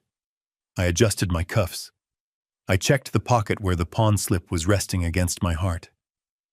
A minute later, the doors swung open. Henderson marched out. He was a tall, thin man with slicked back hair and a suit that cost more than my truck. He looked stressed. He was sweating. He was probably wondering how he was going to explain the missing $85,000 to corporate headquarters. He was flanked by 2 uniformed police officers. The guard stepped aside, gesturing at me like he was presenting a prisoner. "Here he is, Mr. Henderson." He parked that junk heap on the red carpet and threatened my job. "Do you want the officers to remove him?" Henderson stopped. He blinked. He looked at the truck. Then he looked at me. The color drained from his face so fast I thought he was going to faint. His mouth fell open. The angry shout he had prepared died in his throat. He didn't see a crasher. He didn't see a disruptive father. He saw the man who signed his paycheck. He saw the man who had bought this building 5 years ago when it was a failing hotel and turned it into the premier wedding venue in the state. He saw the man who sat at the head of the board meetings once a quarter and grilled him on profit margins and maintenance costs. Mr. Kowalski Henderson stammered. His voice was a squeak. The guard looked at Henderson confused. "Yeah, that is his name. Kowalski. The father. Want me to toss him?" Henderson spun on the guard. "Shut up," he hissed. "Shut up right now." He turned back to me. He smoothed his jacket with trembling hands. He bowed. It wasn't a nod. It was a full bow of subservience. "Chairman Kowalski," he said, his voice shaking. I didn't know you were coming. We weren't expecting you. Is this a surprise inspection?" The guard's jaw dropped. The police officers exchanged a look and took a step back, lowering their hands from their belts. Chairman the guard whispered. I looked at Henderson. I looked at the sweat beading on his upper lip. Hello, Henderson, I said. I see you are having some trouble with the payment for today's event. Henderson flinched. Yes, sir. A terrible misunderstanding. The wire transfer was reversed. We were just about to... Well, we were threatening to cancel the event. The couple is inside. They are frantic. I know, I said. I reversed the transfer. Henderson looked like his brain had just short-circuited. You reversed it, sir. But why? Because I don't pay for services I don't receive, Henderson, I said. And apparently I am not welcome in my own building. Henderson looked at the guard. The guard looked like he wanted to dissolve into the pavement. Sir Henderson said, If I had known, if anyone had told me you were the father, my God. The groom never mentioned. Of course he didn't, I said. He is ashamed of me, Henderson. He thinks I am just a retired contractor. He doesn't know I own the place. He doesn't know I own the holding company that owns the place. He thinks you work for a faceless corporation. I took a step forward. Henderson stepped back, instinctively making way. I am going inside, Henderson, I said. Of course, Sir Henderson said, rushing to open the door for me. Right this way. Do you want me to clear the room? Do you want me to throw them out? No, I said. Let them stay. For now. I have a wedding to attend, and I have a speech to give. I walked past the guard. He was staring at the ground, unable to meet my eyes. I stopped in front of him. You were doing your job, son, I said. You were following orders. But next time, check who owns the pavement before you tell a man to get off it. I walked through the doors. The air conditioning hit me cool and crisp. The lobby was magnificent. Marble floors, gold leaf on the ceiling. It was a temple to excess, and I owned every square inch of it. I could hear the music coming from the ballroom.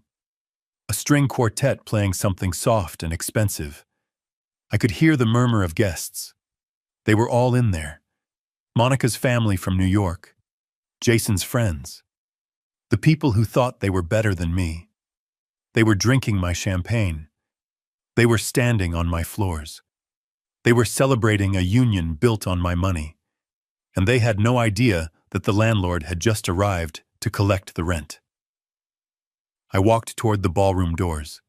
Henderson scurried beside me like a nervous terrier. Sir, he whispered. The police. The ones you requested. They are waiting in the manager's office. Good, I said. Keep them there. Wait for my signal. Signal, sir. When I dropped the microphone, I said, That is the signal. I reached for the handles of the double doors. I could feel the bass of the music vibrating through the wood.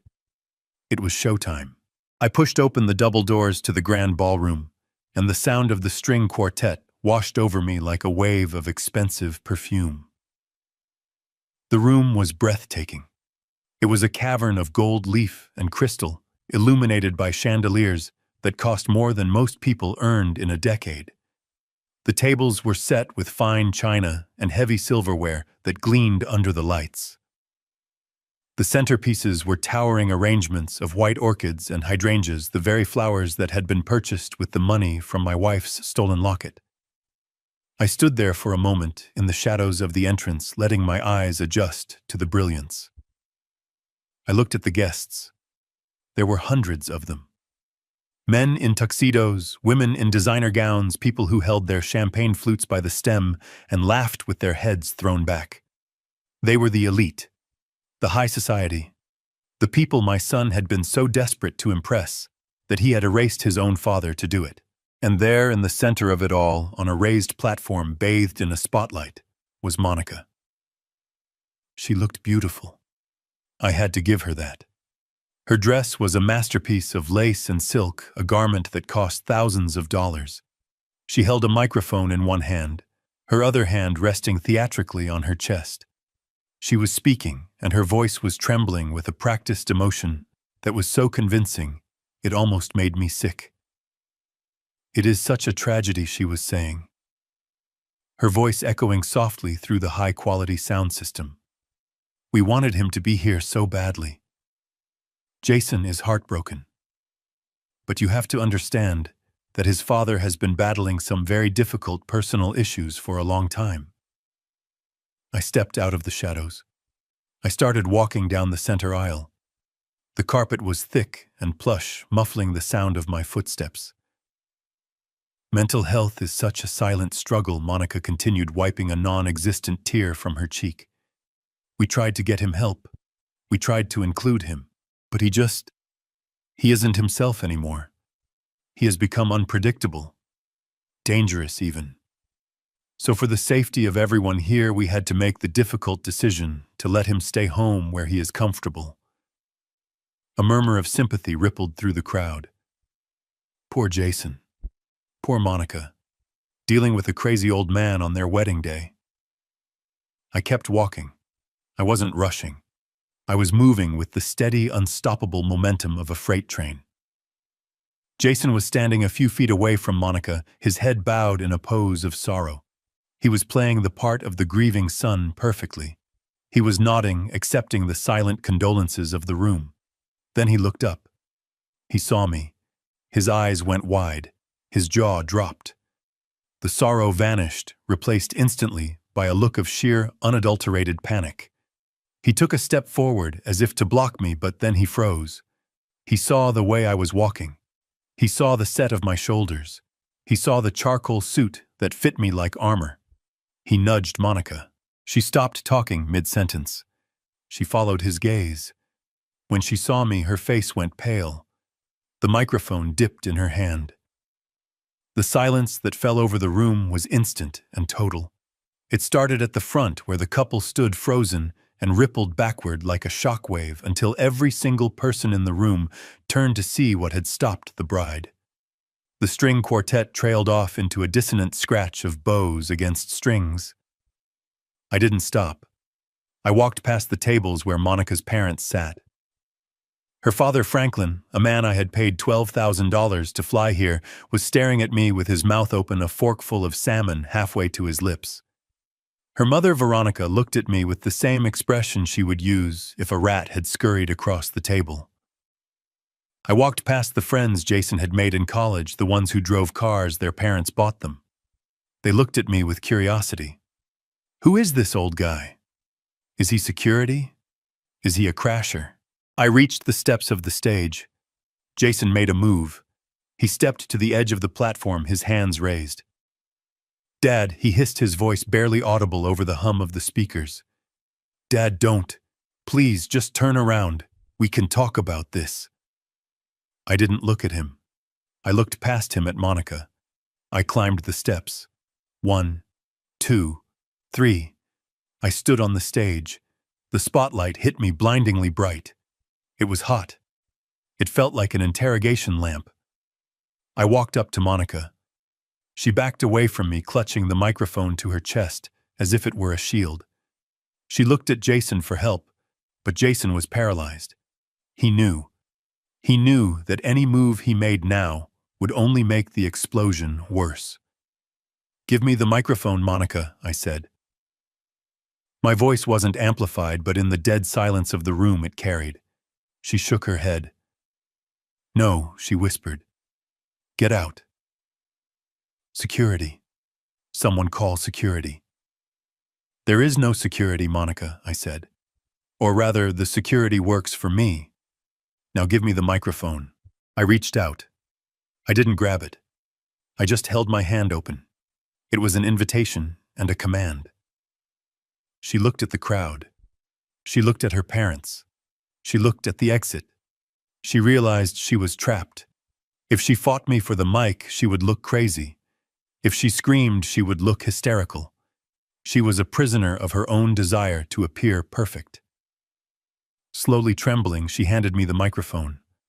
I took it. It was heavy. It felt good in my hand. It felt like power. I turned to face the room. I looked out at the sea of faces, hundreds of strangers who had been judging me based on a lie. I tapped the microphone. Thump, thump. The sound boomed through the ballroom, shaking the crystals on the chandeliers. "Good afternoon, everyone," I said. My voice was deep and steady. It was the voice of a man who has spent his life shouting over machinery. "I apologize for the interruption. I know you were enjoying the speeches. I know you were enjoying the wine. The vintage is excellent, by the way. I should know. I selected it myself." I saw Henderson, the manager, standing by the kitchen doors. He gave me a tiny, almost imperceptible nod. He had done his job. The doors were barred. No one was coming in to stop this. "My name is Bernie Kowalski," I said. "And contrary to what you have just been told, I am not battling demons. I am not mentally unstable.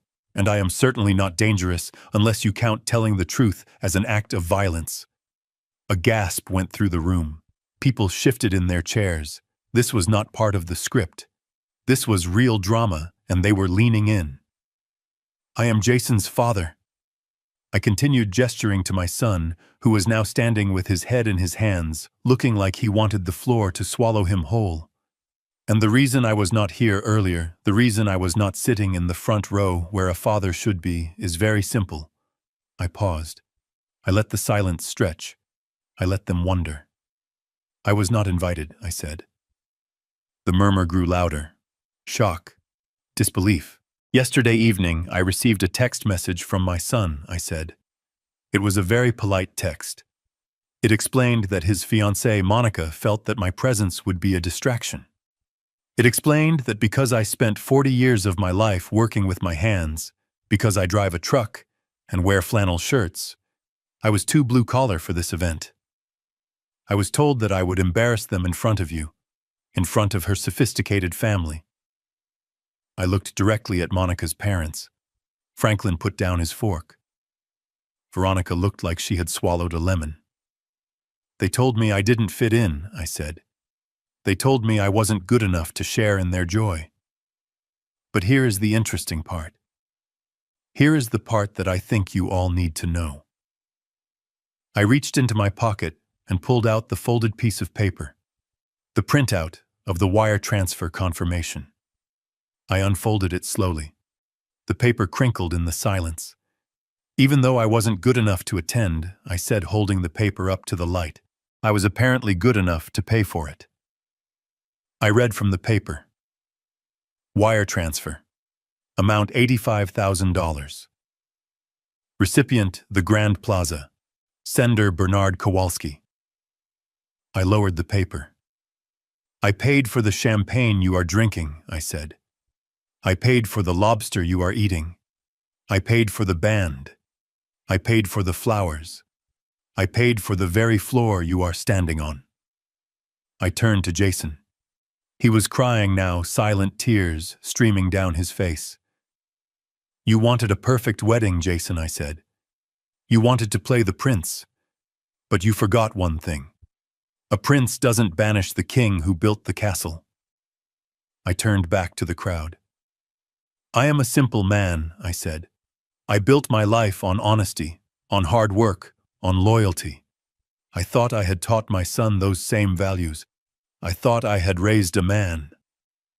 But it seems I raised a parasite." The room was in chaos now.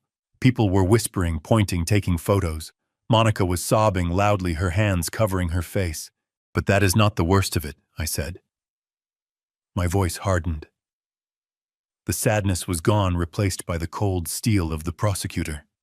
Because when I canceled that check this morning, when I decided that I would not finance my own humiliation, my son and his wife didn't come to me to apologize. They didn't come to ask for forgiveness. They went to my house. They broke into the home I gave them to live in rent-free. And they stole from me. I reached into my breast pocket. I pulled out the yellow pawn slip. "This is a receipt from a pawn shop," I said, holding it up.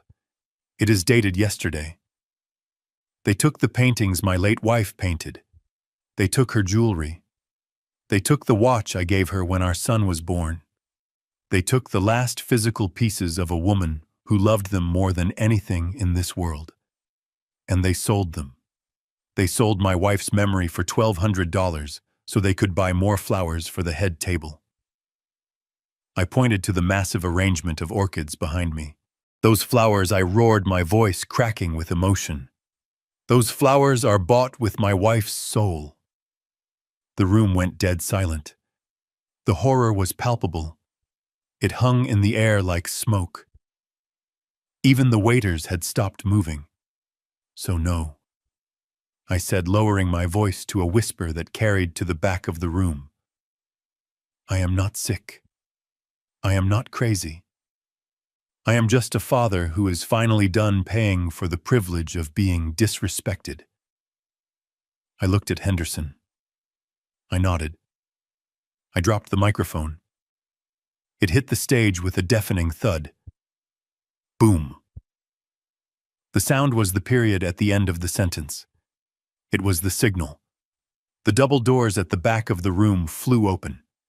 2 uniformed police officers marched in. They didn't look like security guards. They looked like the law. They had handcuffs on their belts and serious expressions on their faces. They walked down the center aisle, the crowd parting for them like the Red Sea. They walked straight toward the stage. I looked at Jason. He looked at the police. Then he looked at me. "Dad," he mouthed. I turned my back on him. I walked down the stairs off the stage. I walked past the police officers without saying a word. I was done talking. The bill had come due, and it was time to collect. The silence in the ballroom was thick enough to choke on. The echo of the dropped microphone was still bouncing off the gilded ceiling when Franklin, Monica's father, stood up. He pushed his chair back with a screech that sounded like fingernails on a chalkboard. His face was a deep shade of purple, the color of a man who is used to buying his way out of trouble and suddenly realizes his wallet is empty. He pointed a shaking finger at me. "Officer!" He bellowed, his voice trying to find authority it did not possess. "Officer, remove this man immediately. He is trespassing. He is harassing my daughter. He is clearly mentally unstable. This is a private family event, and he is ruining it." I looked at Franklin. I looked at his $3,000 suit, which was straining at the buttons.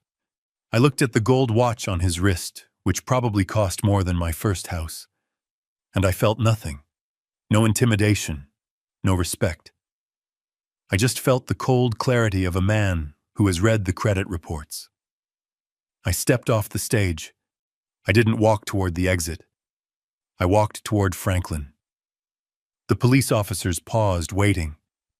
They knew who had called them. They knew who the victim was. I stopped in front of Franklin's table. I placed my hands on the white tablecloth, leaning in close enough to smell the scotch on his breath. "Sit down, Franklin," I said. He blinked, surprised by the command. "Excuse me." I said, "Sit down," I repeated. "Unless you want me to tell these officers about the shell company in Delaware, or the 3 pending lawsuits for fraud in New York, or the fact that the townhouse in the Hamptons was foreclosed on 6 months ago." Veronica gasped, clutching her pearls. "How dare you?" she whispered. "That is a lie." "Is it, Veronica?" I asked, looking at her. "Is it a lie that you maxed out your last credit card to buy those plane tickets? Is it a lie that you are hoping your daughter marries well so she can bail you out of the hole you dug?" The room went deadly quiet again. The guests who had been whispering about me were now staring at the bride's parents with a new kind of horror. The facade was cracking. The gold paint was peeling off to reveal the rot underneath. You see, I continued, my voice carrying to the surrounding tables. I did my homework. When my son told me his fiancée came from money, I looked into it. Because that is what a businessman does. And do you know what I found? I found mirrors and smoke. I found a family that is just as broke as my son is, only with better clothes. Monica let out a strangled cry from the stage. "Stop it!" she screamed. "Stop talking!" I turned back to her. She was trembling so hard the lace on her dress was vibrating. She looked like a trapped animal. "We are not done, Monica," I said. "Not yet." I reached into my pocket again. I pulled out the pawn slip, but I didn't put it away. I flipped it over. Stapled to the back was another receipt, a smaller one, pink thermal paper. "You see," I said, holding it up. "The pawn shop keeps excellent records, and when you sell stolen goods, they ask for ID. And sometimes, if you are buying something else at the same time, they staple the receipts together." I walked back toward the stage. The police officers fell in step behind me, flanking me like a personal guard. Jason was staring at the floor. He couldn't look at me. He couldn't look at Monica. He was shrinking, disappearing into himself. But Monica was staring at the receipt in my hand. Her eyes were wide, fixed on the pink paper. She knew what it was. I climbed the steps one last time. I stood next to her. I looked at her dress. It was a magnificent thing. Layers of white silk hand-stitched lace, a train that pooled around her feet like a cloud. It was the dress of a princess. "It is a beautiful dress, Monica," I said. She didn't answer. She was breathing in shallow gasps. "It must have cost a fortune," I continued. I looked at the pink receipt. $4,500, I read. A cash deposit. Made yesterday afternoon. At the bridal boutique on Michigan Avenue. The final payment to release the dress from alterations. I looked at the crowd. "My son told me Monica bought this dress months ago," I said. "He told me her parents paid for it." But that was a lie. Her parents couldn't pay for a sandwich. Franklin made a noise in his throat, but he didn't stand up. He stayed in his chair, defeated. "So where did the money come from?" I asked. "Where did a couple with no jobs and frozen bank accounts get $4,500 in cash yesterday afternoon?" I held up the pawn slip. "They got it from the pawn shop," I said. I looked at Monica. I looked at the diamond studs in her ears. I looked at the tennis bracelet on her wrist. "They sold my wife's engagement ring," I said, my voice breaking for the first time. "The ring I proposed with in 1982. The ring she wore for 35 years. They stole it from the safe in the closet. They cracked it open and they took it." A collective gasp went through the room. This was a violation that everyone understood. This wasn't just theft. This was sacrilege. "And they sold it," I roared. "They sold 40 years of marriage. They sold the symbol of my life with Catherine. And do you know what they bought with it?" I pointed a shaking finger at Monica. "They bought a dress. They bought a costume for a liar." Monica looked down at herself. She looked at the white silk as if it had suddenly turned into burning coals. She tried to back away, but she tripped on the train. She stumbled, catching herself on Jason's arm. "Get off me!" Jason hissed, shoving her away. The movement was shocking. The groom rejecting the bride at the altar. Monica stumbled back. "You knew," she screamed at him. "You drove the car. You waited outside. Don't act like you didn't know." "I didn't know you sold the ring," Jason shouted back, his face red and twisted. "You told me it was just the old silver. You told me the ring was safe." "You are a liar," she shrieked. "You needed the money just as much as I did." "Enough," I said. The word cut through their argument like a knife. I turned to the police officers. "Officers," I said, "I am Bernard Kowalski. I am the owner of the property at Oak Street, and I am the owner of the items listed on this pawn ticket. These two people broke into my home. They removed property valued in excess of $50,000, and they sold it to a fence downtown." I handed the receipts to the older officer, a sergeant with gray hair and a face that had seen too much of the ugly side of human nature. He looked at the papers. He looked at the dates. He looked at the names. "Jason Kowalski and Monica Davenport," he read aloud. "Yes," I said. "That is them. I want to press charges. Full extent of the law." The sergeant nodded. He stepped forward. He reached for his belt. "Jason Kowalski, Monica Davenport, he said, his voice loud and official. You are under arrest for grand larceny, burglary, and trafficking in stolen property. The sound of the handcuffs coming out was a sharp metallic ratchet. Click. Click, Jason's knees gave out. He collapsed onto the stage, sobbing. Dad, no. Dad, please. Not here, not in front of everyone. Stand up, son, the officer said, grabbing Jason by the arm and hauling him to his feet. Put your hands behind your back. Jason looked at me. His eyes were pleading. Dad, stop this. I will pay you back. I will work. I will do anything. Just tell them to stop. I looked at him. I looked at the son I had carried on my shoulders, the son I had taught to ride a bike, the son I had protected from every hard edge of the world, and I realized that protecting him was the worst thing I had ever done. You can't pay me back, Jason, I said softly. The ring is gone. The paintings are gone. And the trust is gone. You are on your own now. The officer spun him around. He snapped the cuffs onto Jason's wrists. The sound was final. It was the sound of a life breaking into two pieces. Before and after. Monica was fighting. She was trying to run, but the train of her dress was heavy. The second officer caught her. She screamed, kicking and scratching. My dress, she wailed. You are ruining my dress. It isn't your dress, the officer said, spinning her around. It is evidence. He cuffed her. She stood there, chest heaving, mascara running down her face, looking at her parents in the front row. Daddy, help me, she cried. Do something. Franklin looked at her. Then he looked at me. Then he looked at the police. He picked up his napkin and dabbed at his mouth. He didn't stand up. He didn't say a word. He knew that if he drew attention to himself, the next pair of handcuffs might be for him. The officers marched them across the stage.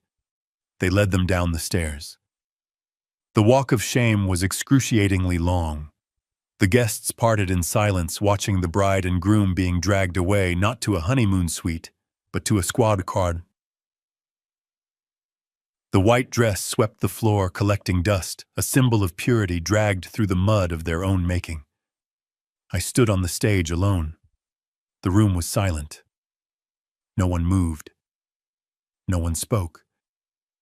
They were waiting for me to say something else, to apologize, to explain, to break the tension. But I had nothing left to say. I looked at Henderson.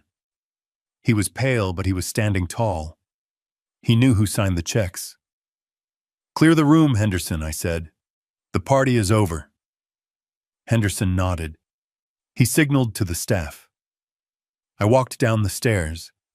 I didn't look at the empty space where my son had stood. I didn't look at the weeping mother of the bride. I walked down the center aisle. My footsteps were heavy. I felt old. I felt tired. But I also felt light. The weight of the secret. The weight of the disappointment. It was all gone. I walked through the double doors into the lobby. I walked out the front entrance. The police cars were there. Lights flashing blue and red against the white limestone. They were putting Jason into the back of one car and Monica into another. I didn't stop to watch. I walked to my truck. It was still parked on the red carpet, defiant and ugly and real. I climbed in. I started the engine. I put it in gear and drove away. I didn't look in the rearview mirror. I didn't need to. I knew what was behind me. A ruin. A disaster. But ahead of me, the road was open. And for the first time in a long time, it belonged to me. The fluorescent lights of the precinct interview room hummed with a sound that drilled straight into the base of my skull. It was a stark contrast to the string quartet and the crystal chandeliers of an hour ago. Here there was no champagne. There were no flowers. There was only gray cinder block walls, a steel table bolted to the floor, and the smell of industrial cleaner trying to mask the scent of sweat and fear. I sat on a metal chair, my back straight, my hands folded on the table. I watched the door. I waited. When the guard finally brought Jason in, I almost didn't recognize him. The tuxedo that had looked so sharp on the stage was now a wrinkled mess, the collar unbuttoned, the tie missing. His face was blotchy and red, his eyes swollen shut from crying. He wasn't walking like a man.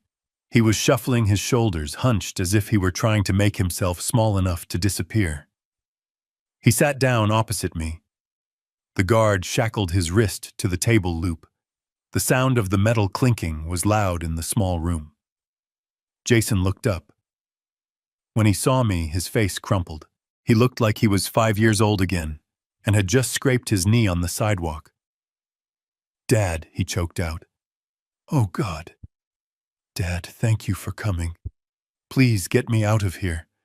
It is a nightmare. There is a guy in the holding cell who keeps screaming. I can't stay here. I can't." I didn't say anything. I just looked at him. I looked for the arrogance he had shown me in my driveway this morning. I looked for the defiance he had shown when he changed the locks on my house. It was all gone. It had evaporated the moment the handcuffs clicked shut. "Dad," Jason said, leaning forward as far as the chain would allow. "You have to post bail. The lawyer said it will be set in the morning. Just pay it. Please. I will pay you back. I swear. I will get a job. I will do whatever you want. Just get me out." I leaned back in my chair. The metal was cold against my spine. "I am not here to bail you out." "Jason," I said. He froze. His mouth hung open. "What?" "I am here to say goodbye," I said. "Goodbye," he stammered. "Dad, what are you talking about? You can't leave me here." "I can," I said. "And I am going to, but it wasn't my fault," he blurted out, the words tumbling over each other in a rush of panic. "It was Monica. You know how she is, Dad. She is obsessed with image. She pressured me. She said we needed the money for the wedding. She said you wouldn't notice the jewelry. She said the paintings were just old junk. I tried to stop her, Dad. I swear. I told her it was wrong. But she wouldn't listen. She made me do it. I listened to him throwing his wife under the bus. The woman he had promised to love and cherish not 2 hours ago was now just a scapegoat. He was willing to sacrifice her to save his own skin, just like he had been willing to sacrifice me to save his social standing. It was pathetic. It was the most cowardly thing I had ever seen. "Stop," I said. He stopped, breathing heavily. "Do you hear yourself?" I asked. "You are a grown man, Jason. You are 28 years old, and you are sitting here telling me that a girl made you steal from your own father. You are telling me that you have no spine, no will, and no honor." I loved her," he whispered weakly. "You didn't love her," I said. "You loved the idea of her. You loved that she made you feel important. And you loved my money because it allowed you to buy her attention. But love isn't theft, Jason. And marriage isn't a conspiracy to commit larceny." "Dad, please," he sobbed, burying his face in his hands. "I am sorry. I am so sorry. I messed up. I know I messed up. But prison. Dad, I can't go to prison. I am not built for this." I looked at him. He was right. He wasn't built for it. He was soft. He was doughy.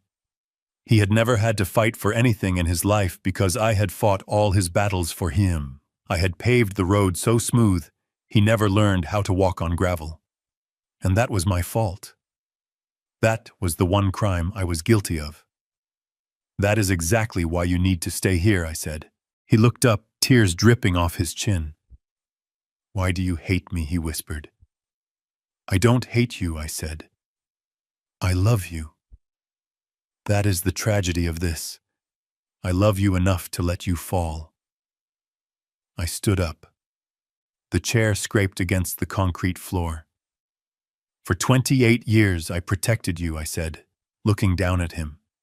I shielded you from consequences. I paid your debts. I fixed your mistakes. And look what it created. It created a thief. It created a liar. It created a man who would sell his mother's memory for a centerpiece. Dad, no. I am doing you a favor, Jason, I said. I am giving you the one thing I never gave you before. Reality. There is no safety net anymore. There is no checkbook coming to save the day. There is just you and the law. But Monica, he wailed. What about Monica? Monica is in the cell block down the hall, I said. And if she is smart, she is probably blaming you right now, just like you blamed her. You deserve each other. I turned toward the door. Dad! Wait! Jason screamed, pulling at the chain. Dad, don't walk away, please. I am scared. I stopped with my hand on the doorknob. I looked back at him one last time. You should be scared, I said. Growing up is terrifying, but it is the only way you are going to survive. I knocked on the heavy steel door. The guard opened it from the outside. Dad! Jason shouted, his voice cracking into a sob. Dad, come back! I walked out into the hallway. The door slammed shut behind me, cutting off his voice with a heavy metallic thud. I stood there for a moment, listening to the silence. It was heavy, it was painful. It felt like I had just cut off my own arm. But it also felt right. I walked down the hallway past the booking desk, past the officers drinking coffee. I walked out into the night air. The city was alive with lights and sirens. The world was still turning. I walked to my truck. I got in. I sat there for a long time, staring at the steering wheel. I had lost a son today. But maybe, just maybe, in a few years, when he walked out of those gates, a man would walk out in his place. And if that happened, it would be worth every cent of the $85,000 I had saved. I started the engine. I put the truck in gear. I drove away from the precinct, leaving my boy behind, to learn the hardest lesson of his life. School was in session. It took 30 days to scrub the stain of betrayal from my life. 30 days of lawyers' meetings, signatures, and silence. The silence was the hardest part at first. The phone didn't ring.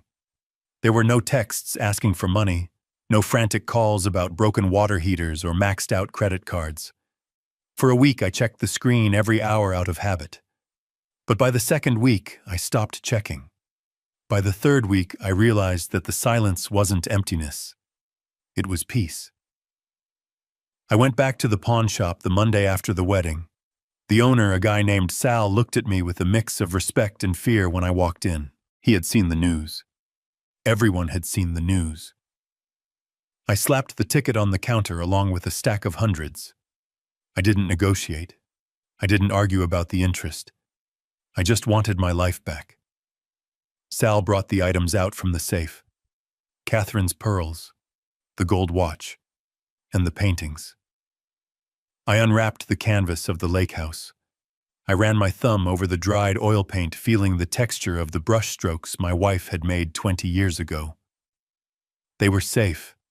They were home. But I didn't take them back to my house. My house was too quiet, and I was done living in a museum of memories. I took the jewelry to a high-end auction house, and I took the paintings to a gallery that specialized in local artists. I didn't want the money. I had enough money. I wanted the energy to shift. I sold the house on Oak Street 3 days later. It went to a young couple, a mechanic and a nurse, who walked through the front door and looked at the place like it was a palace. They didn't ask for upgrades. They didn't complain about the fixtures. They just held hands and talked about where they would put the crib.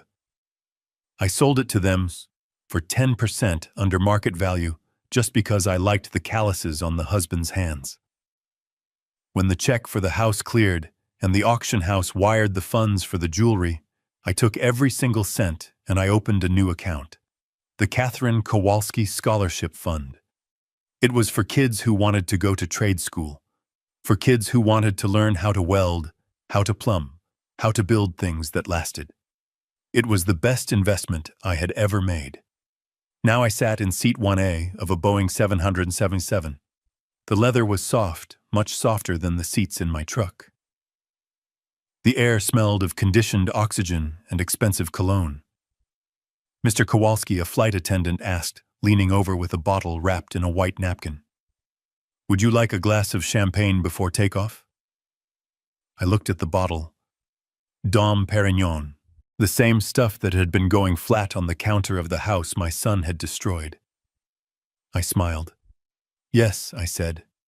"I would love one." She poured the golden liquid into a crystal flute. The bubbles danced, rising to the surface in a frantic race to be free. I took the glass. It felt light in my hand. I looked out the window. The tarmac was busy with baggage carts and fuel trucks, men in neon vests doing the hard work that made the world move. Beyond the airport, the city of Chicago sprawled out, a grid of gray and green. Somewhere down there, in a county facility, my son was waiting for a plea hearing. He was learning how to make his own bed. He was learning that actions have mass and velocity. I didn't feel angry anymore. The rage that had fueled me on the day of the wedding had burned itself out, leaving behind a clean slate. I had done my job.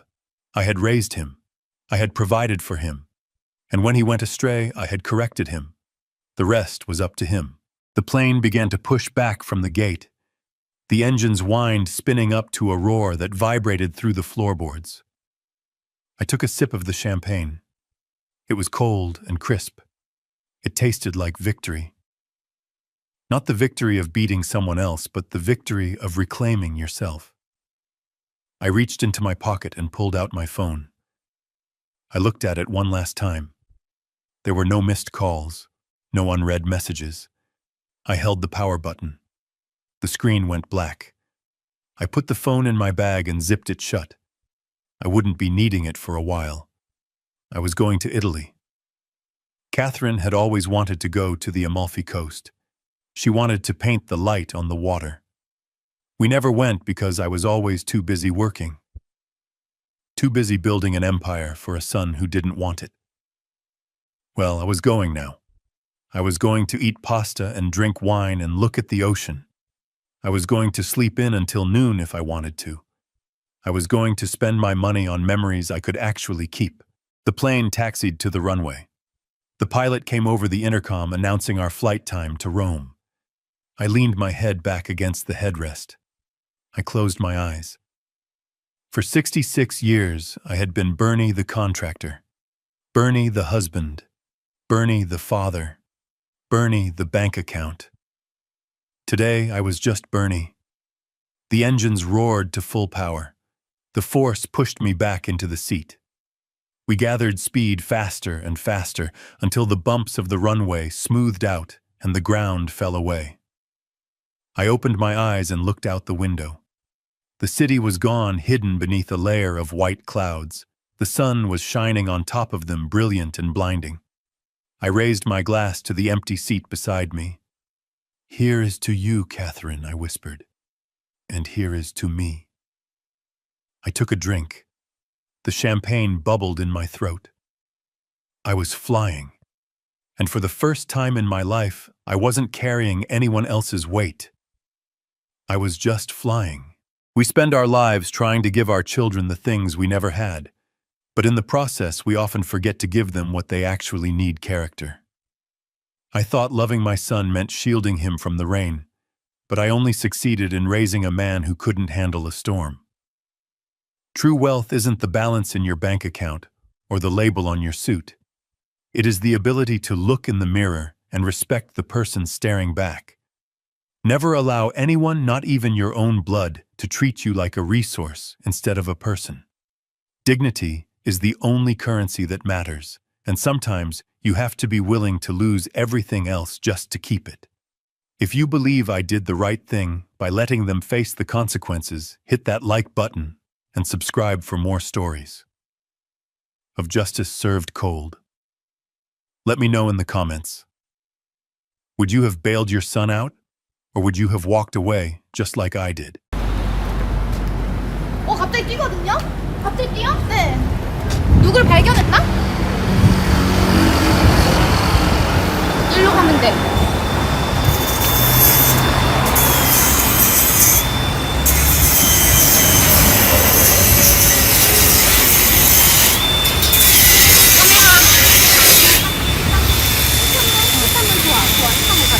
근데 더 멀어질 것 같긴 한데 여기 이 정도냐? 응. 일단 쫓아가자. 지금 근데 우리를 보면 일단 피할 거거든? 그래서 사람이 어디 안에 들어갔을 때 하는 게 좋은데 좋아. 그리고 우리가요